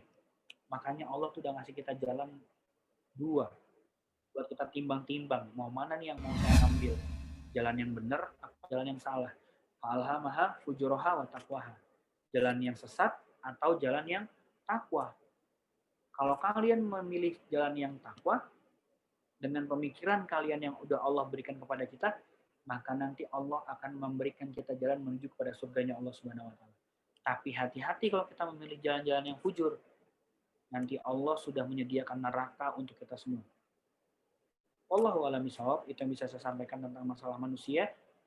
Selebihnya saya mohon maaf, saya nanti kembalikan lagi kepada moderator. Arigatou gozaimasu. Assalamualaikum warahmatullahi wabarakatuh. Waalaikumsalam warahmatullahi wabarakatuh. Waalaikumsalam warahmatullahi wabarakatuh. Ya, Masya Allah sekali materi yang telah disampaikan oleh Bang Fajri ya mengenai manusia. Tentunya kita melihat tadi bagaimana kita diceritakan di awal mengenai dari cerita budaya Bani Hayah, bagaimana bumi diciptakan, jin-jin yang ada, setelah itu terjadi kerusakan, setelah itu diganti dengan manusia ternyata juga seperti itu, dan kita juga akan mengerti bahwa ternyata kita diciptakan untuk bagaimana, dan setelah itu kita juga dijelaskan juga mengenai manusia ini kan. Mungkin dari teman-teman ada yang masih perlu dipertanyakan, bagaimana tadi di akhir ternyata kita punya firman fa'alhamaha fujuraha wa taqwaha. Monggo teman-teman yang mau bertanya dipersilahkan. Ada. Oke, silahkan teman-teman kalau mau bertanya bisa open mic ataupun di kolom chat ya. Di kolom chat bisa langsung menuliskan. Saya mau izin bertanya. Ya, silahkan Hilal. Oke, bismillahirrahmanirrahim. Assalamualaikum warahmatullahi wabarakatuh. Waalaikumsalam warahmatullahi wabarakatuh. Ustaz, saya izin bertanya. Tadi kan ini ya, Ustaz bilang itu kalau misalkan kita yang tadinya itu otak kita diisi informasi buruk, itu sekarang kita ganti dengan informasi yang bagus itu ya, atau mungkin yang baik. Nah, itu sebetulnya kita apa namanya? Kita otak kita itu kita mengganti informasi atau hanya bisa menambahkan saja, Ustaz. Jadi informasi yang buruk dulu itu kita ganti atau kita hanya bisa menambah saja. Gitu. Terima kasih, Ustaz. Oke. Baik, bismillahirrahmanirrahim. Sebenarnya secara default otak kita ini mempunyai kapasitas banyak banget. Jadi selama itu masih kosong, maka dia akan masuk terus. Gampang gini deh. gimana caranya supaya bisa bikin gelas yang ada ampas kopinya, kita bikin dia supaya itu menjadi air yang bening. Gimana caranya? Diisi terus menerus Diisi terus-menerus dengan apa? Kopi lagi sama keruh. dengan air yang bersih tentunya. Air putih kan ya. Maka kalau itu terus-menerus kita isi terus-menerus, maka lama-kelamaan si ampas itu akan keluar. Akan dengan sendirinya dia akan keluar, atau gampangnya dia itu akan terganti. Tapi ingat, itu tetap akan nempel di situ. Kita tahu bahwa gelas ini pernah dipakai buat kopi, ngerti ya? Tapi itu bisa nggak akan keluar lagi kalau kita mempunyai sebuah kebiasaan baru atau informasi baru yang kita masukin. Nah, the choice is yours. Mau terus-menerus dimasukin informasi buruk atau enggak. Makanya kan di dalam, ini kan ujungnya kepada habits ya. Makanya di dalam bukunya Ustadz Felix itu disampaikan, kalau kamu mau mempunyai habits baru, kamu harus menjalankannya itu sebanyak atau selama 40 hari berturut-turut. 40 hari dulu nih. Udah 40 hari berturut-turut, apakah bisa habis itu punya habits baru? Belum ternyata. Belum melekat kepada diri kita kalau itu belum sampai setahun dijalankan. Udah sampai setahun, itu baru nanti bisa menjadi habits baru. Buat ngilangin sebuah habits lama, kayak begitu luar biasanya. Mendingan ngilangin habits lama, atau bikin habits baru buat ngehindarin habits yang lama. Pilih mana?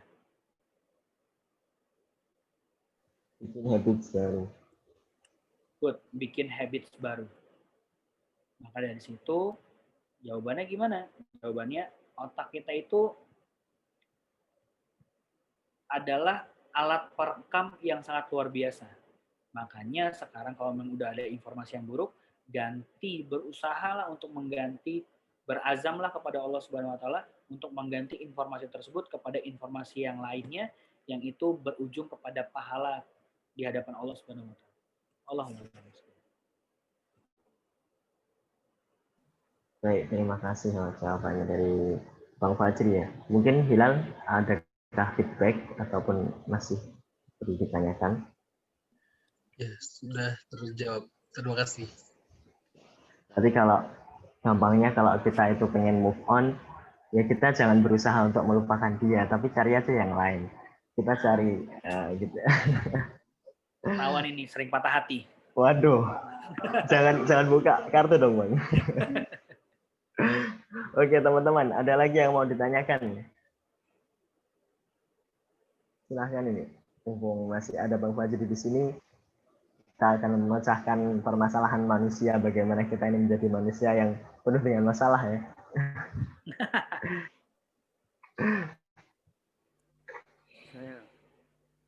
Oh iya, silahkan. Suaranya kecil tapi. Assalamualaikum warahmatullahi wabarakatuh. Waalaikumsalam. Untuk pertanyaannya, Ustadz Syufri,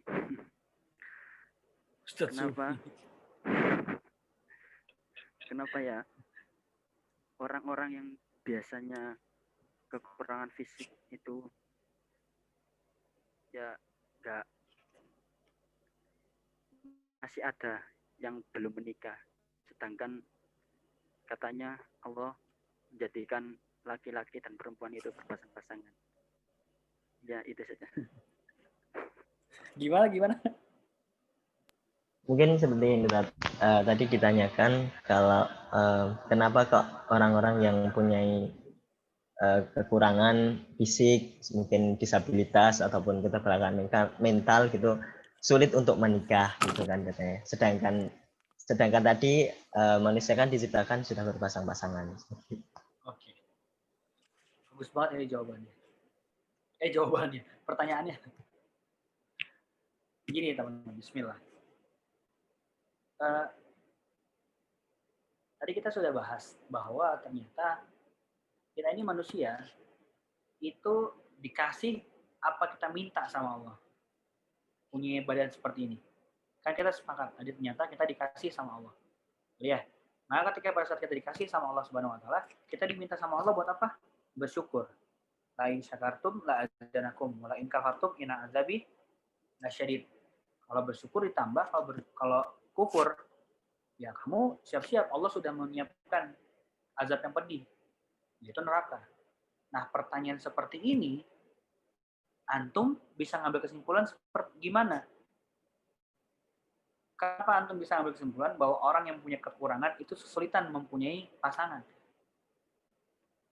Nah, ini datanya mana dulu?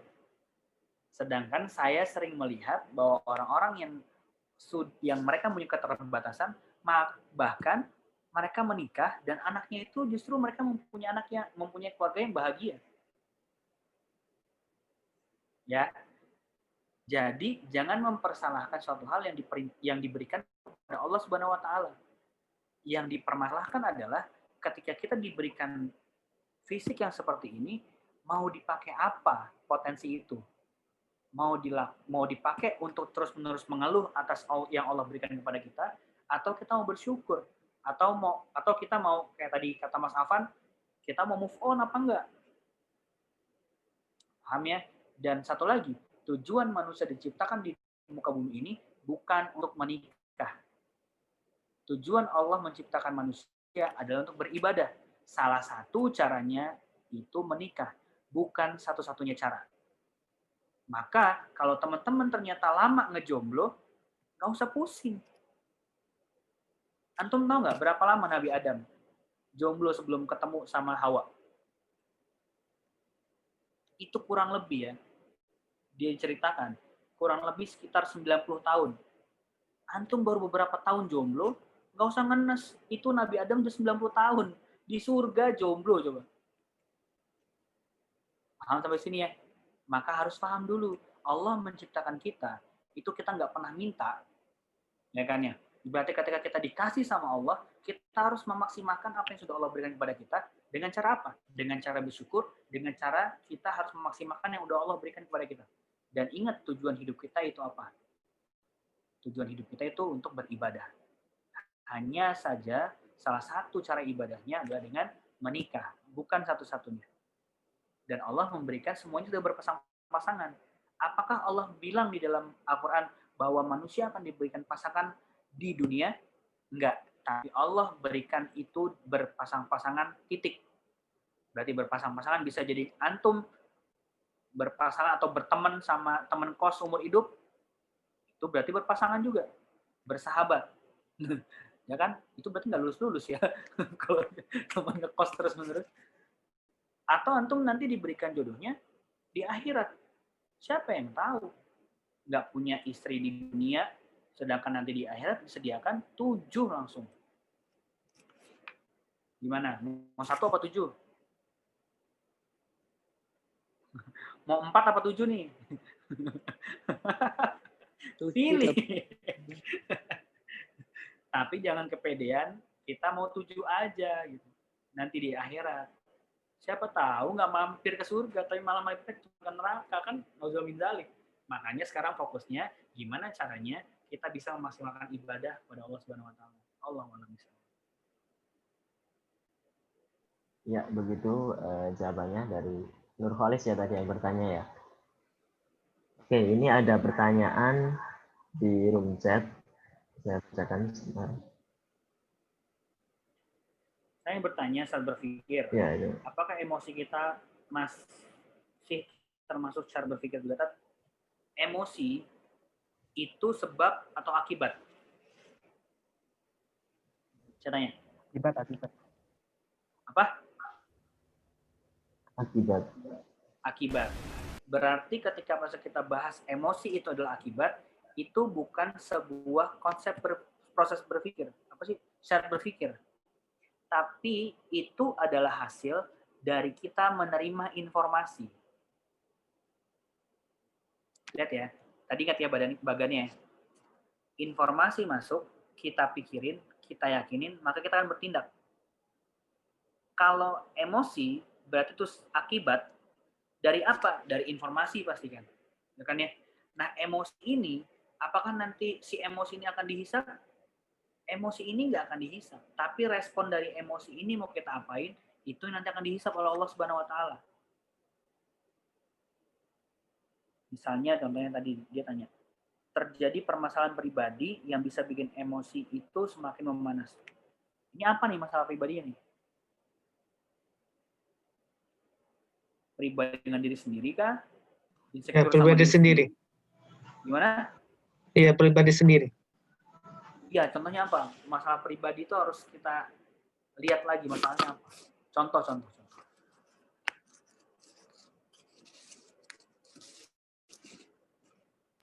Contohnya sih masalah sepele. Iya, nggak bisa ngeluarin upil itu sepele. Bisa bikin emosi. Upil nggak ketarik itu. Coba. Ya, kita ambil itu lah ya. Kita ambil itu ya. Kita ambil itu. Saya mau ngupil nggak dapat nih Ustadz. Itu apakah emosi saya termasuk karena saya salah dalam berpikir gitu? Itu bukannya karena antum salah berpikir. Antum salah menggunakan jari. Lupa kalau yang dipakai harusnya kelingking bukan jempol. Paham ya? Itu emosi terjadi atas tindakan yang antum pilih. Maka ini kalau antum dengerin kajiannya Ruqyah ya, itu antum pasti bakal tahu. Salah satu ciri orang itu error, ada jin yang bersemayam di badannya, itu adalah kalau orang udah suka sering marah. Nah, tadi tuh, yang Ruqyah deh, habis ini.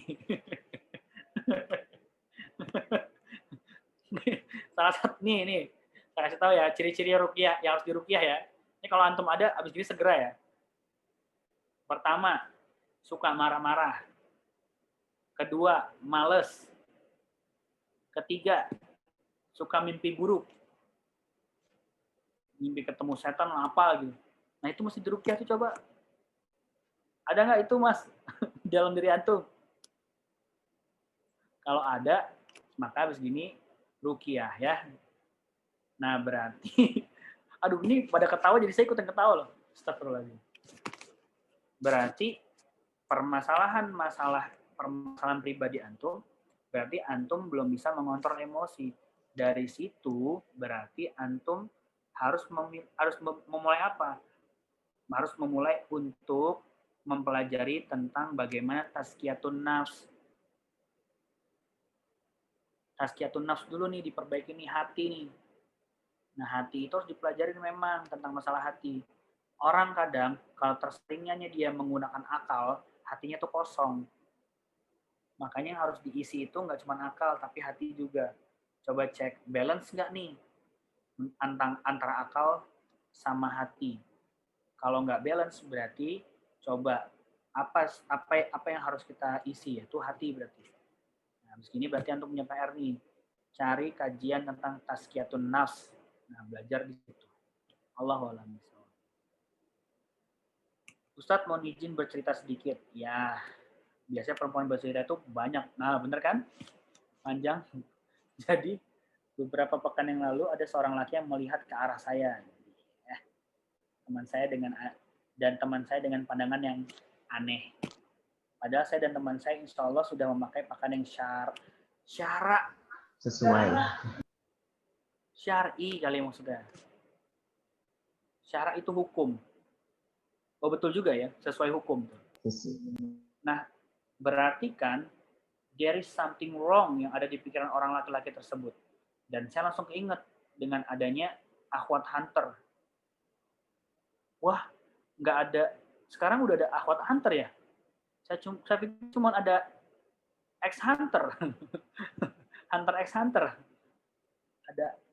Saya langsung keinget dengan adanya akhwat hunter.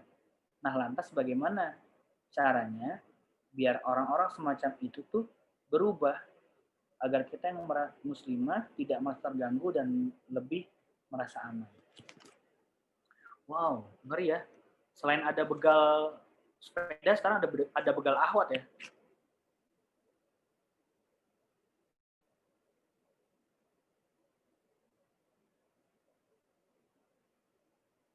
Oke. Gini, kita itu tidak akan dihisap dengan apa yang orang lakukan terhadap kita. Sekali lagi ya, kita itu nggak akan dihisap dengan apa yang orang lakukan terhadap kita. Nah, kalau Mbak ketemu orang yang seperti ini, apa yang harus kita lakukan? Salah satu tujuan lainnya, nanti kita bakal bahas di sesi keberapa ya, saya lupa. Ini ada di bahas tentang ini kalau nggak salah. Jadi salah satu tujuan Islam selain itu ngejaga akal, itu ada yang namanya ngejaga kehormatan.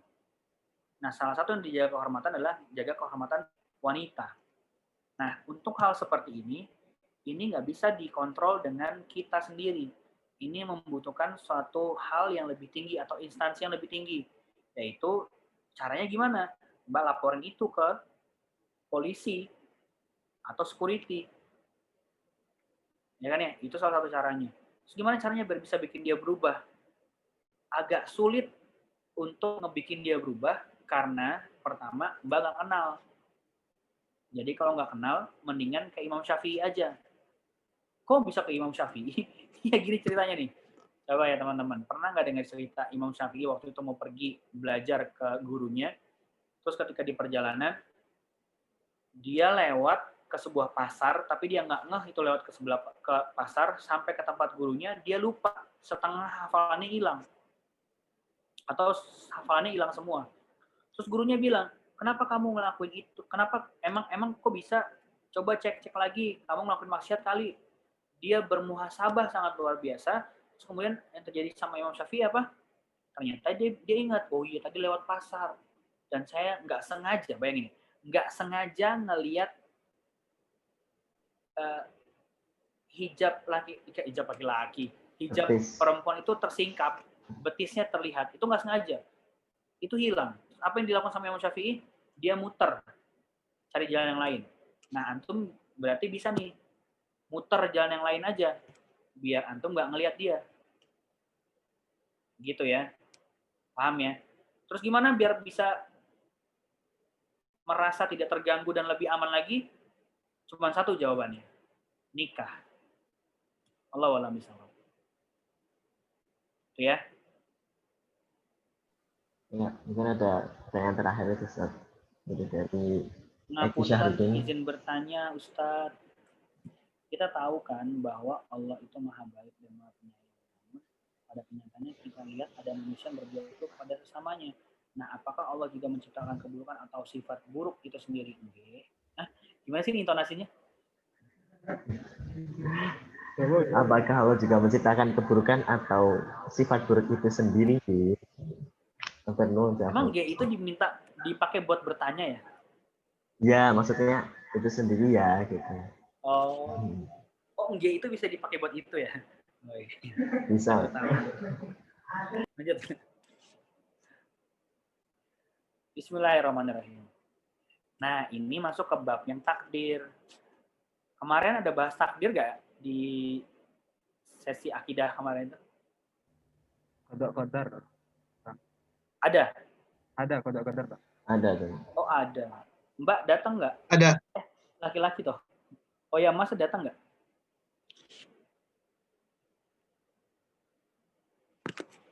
Mas Syahrudin datang nggak? Mungkin lagi ke toilet waktu itu. Oh iya, maksudnya kalau datang, oh nggak datang. Oke. Kalau nggak datang,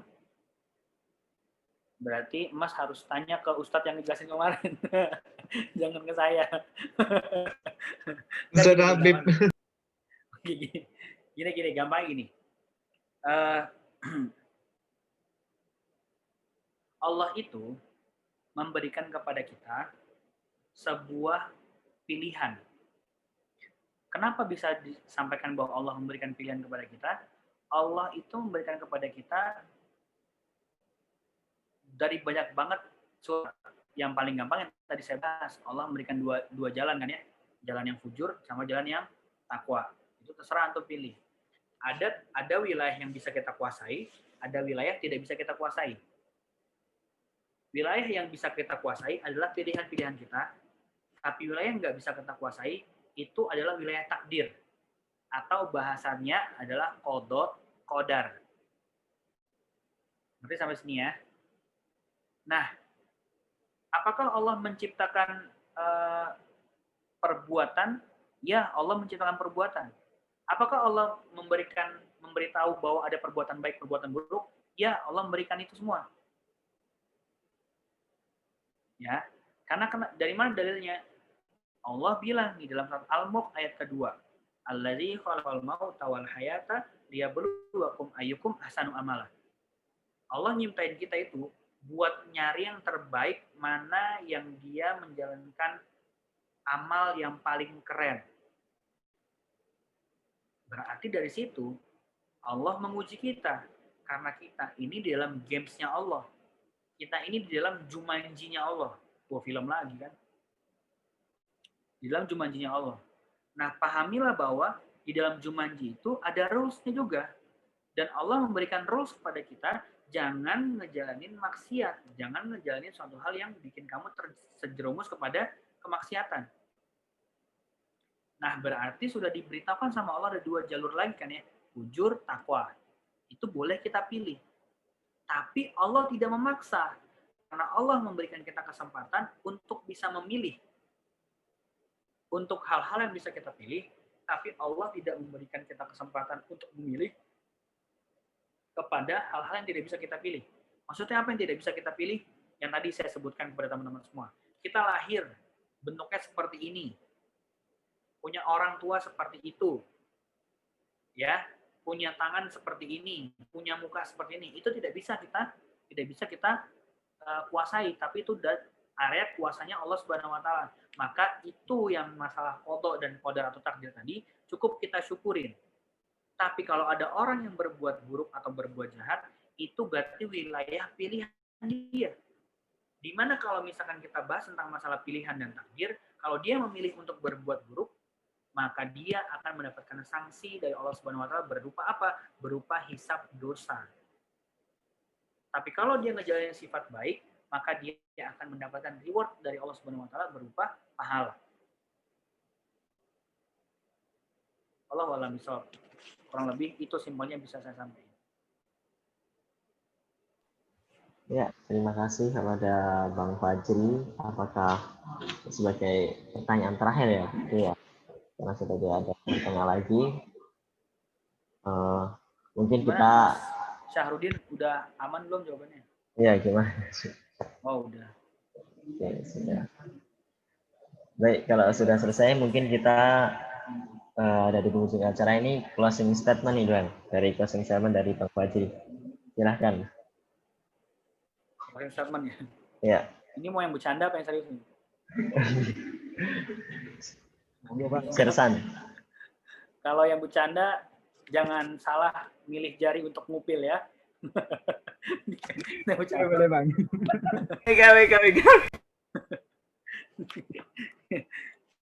Bismillah. Jadi teman-teman semua, pahamilah bahwa kita ini hamba Allah Subhanahu Wa Taala, maka kita harus memahami ketika kita diberikan potensi oleh Allah Subhanahu Wa Taala berupa akal, harus kita maksimalkan. Tapi jangan kebablasan pakai akal. Tugas, fungsi Allah memberikan kita atau menjadikan kita sebagai manusia yang mempunyai potensi akal adalah untuk menemukan siapa itu pencipta.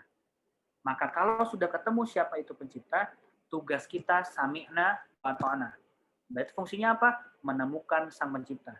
Maka gunakan akal teman-teman semua untuk mendekatkan diri kepada Allah Subhanahu Wa Taala supaya apa? Supaya teman-teman menjadi manusia yang sesungguhnya. Allahu a'lam bishawab. Itu yang bisa sampaikan. Ya, jazakumullah khairan katsiran kepada Bang Fajri yang telah memberikan materi kita pada hari ini. Mungkin sebelum itu kita dokumentasi terlebih dahulu. Oke, silahkan untuk teman-teman bisa open kamera.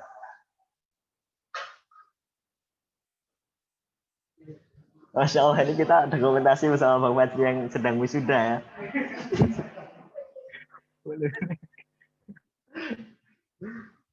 Oke, teman-teman udah siap semua?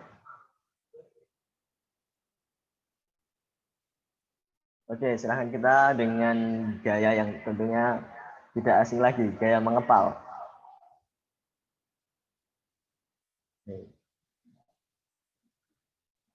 Oh, silahkan untuk operator bisa 3, 2, 1.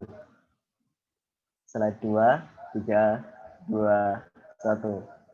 Oke, setelah itu kita bisa memberikan reaction ya. Kita foto dengan reaction jempol. Ya, kita hitung. 1, 2, 3. Yuk, kita jempolnya, reaction. Oke, jangan lupa pakai masker ya. 3M. Baik, setelah itu ada gaya apa lagi nih? Oke, gaya love.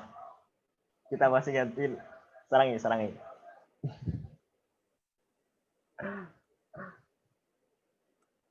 Ya, terima kasih. Terima kasih jazakumullah. Setelah itu teman-teman, ini ada informasi dari panitia. Insya Allah teman-teman yang belum melihat di episode 4, ya ini tentang kodok dan kodar akan di-share di grup ya. Teman-teman bisa nanti dicek bagi teman-teman yang belum melihat. Oke, mungkin sekian dari kami. Begitu ya Bang Fajri, terima kasih banyak telah memberikan waktunya malam hari ini. Fair batin ya. Ya, sama-sama. Bercanda teman-teman, semoga bisa mendapatkan ibrohnya juga. Amin. Ya, tentunya seperti itu. Mungkin kita akan lanjut di episode berikutnya. Setelah tadi kita tahu di akhir tadi disuguhkan ayat fa'alhamaha fujuraha wa taqwaha. Nah, sebenarnya kita akan ulas lagi apakah hakikatnya jalan ketakwaan itu. Baik teman-teman, terima kasih atas partisipasinya semua yang telah hadir dengan segenap upaya dan telah aktif sekali ya pada malam hari ini teman-teman. Semua tidak ngantuk ternyata, mungkin ada beberapa yang sudah ketiduran atau kita lihat nanti kalau sudah terakhir, yang terakhir live itu berarti yang ketiduran ya.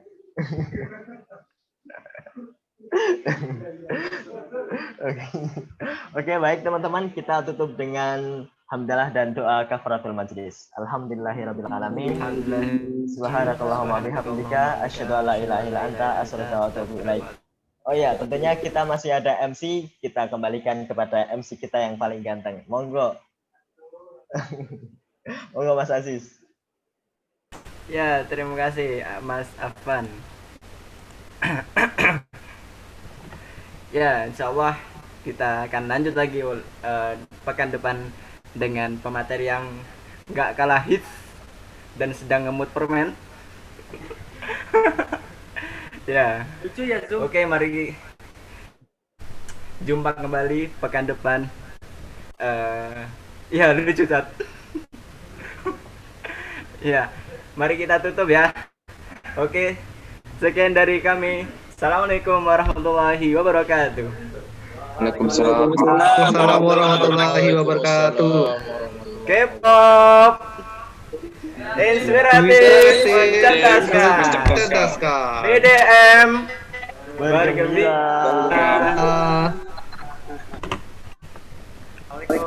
Waalaikumsalam warahmatullahi wabarakatuh.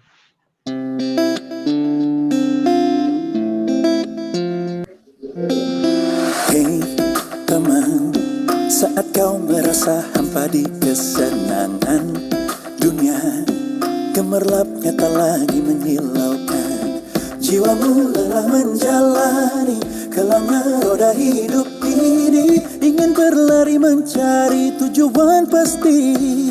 Karena itu sesungguhnya panggilan cinta darinya yang merindukan untuk kembali padanya. Maha penyayangnya ia yang selalu membuka pintu ampunannya.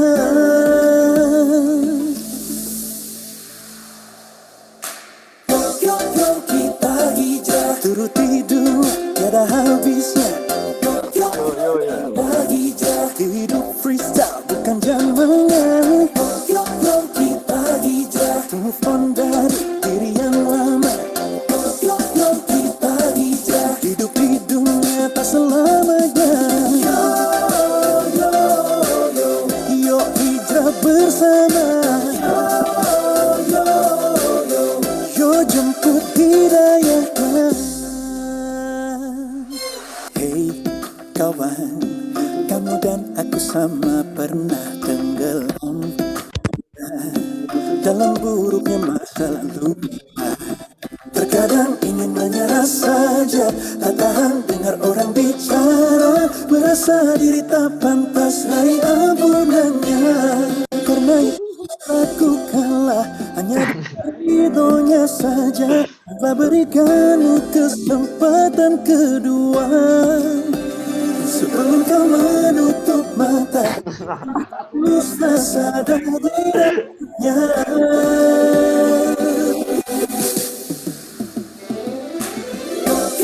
Kita hijrah, turuti dunia, tiada habisnya.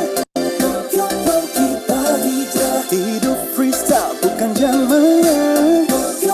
Kita hijrah, move on dari diri yang lama. Kita hijrah, hidup di dunia tak selamanya. Yo hijrah bersama.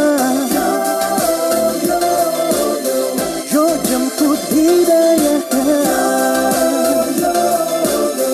Nikmati hidayah sebelum tinggalkan dunia. Bukan cuma ikut gaya untuk eksistensi tebar pesona. Lillahi ta'ala, niat di dalam hati, lakukan kebaikan tanpa basa-basi. Jangan pada saling sinis, jaga ukhuwah tetap harmonis. Hijrahku, hijrahmu, semoga kita disurgakan bertemu. Karena itu sesungguhnya panggilan cinta darinya yang merindukanmu untuk kembali padanya. Maha penyayangnya Ia, selalu membuka pintu ampunannya.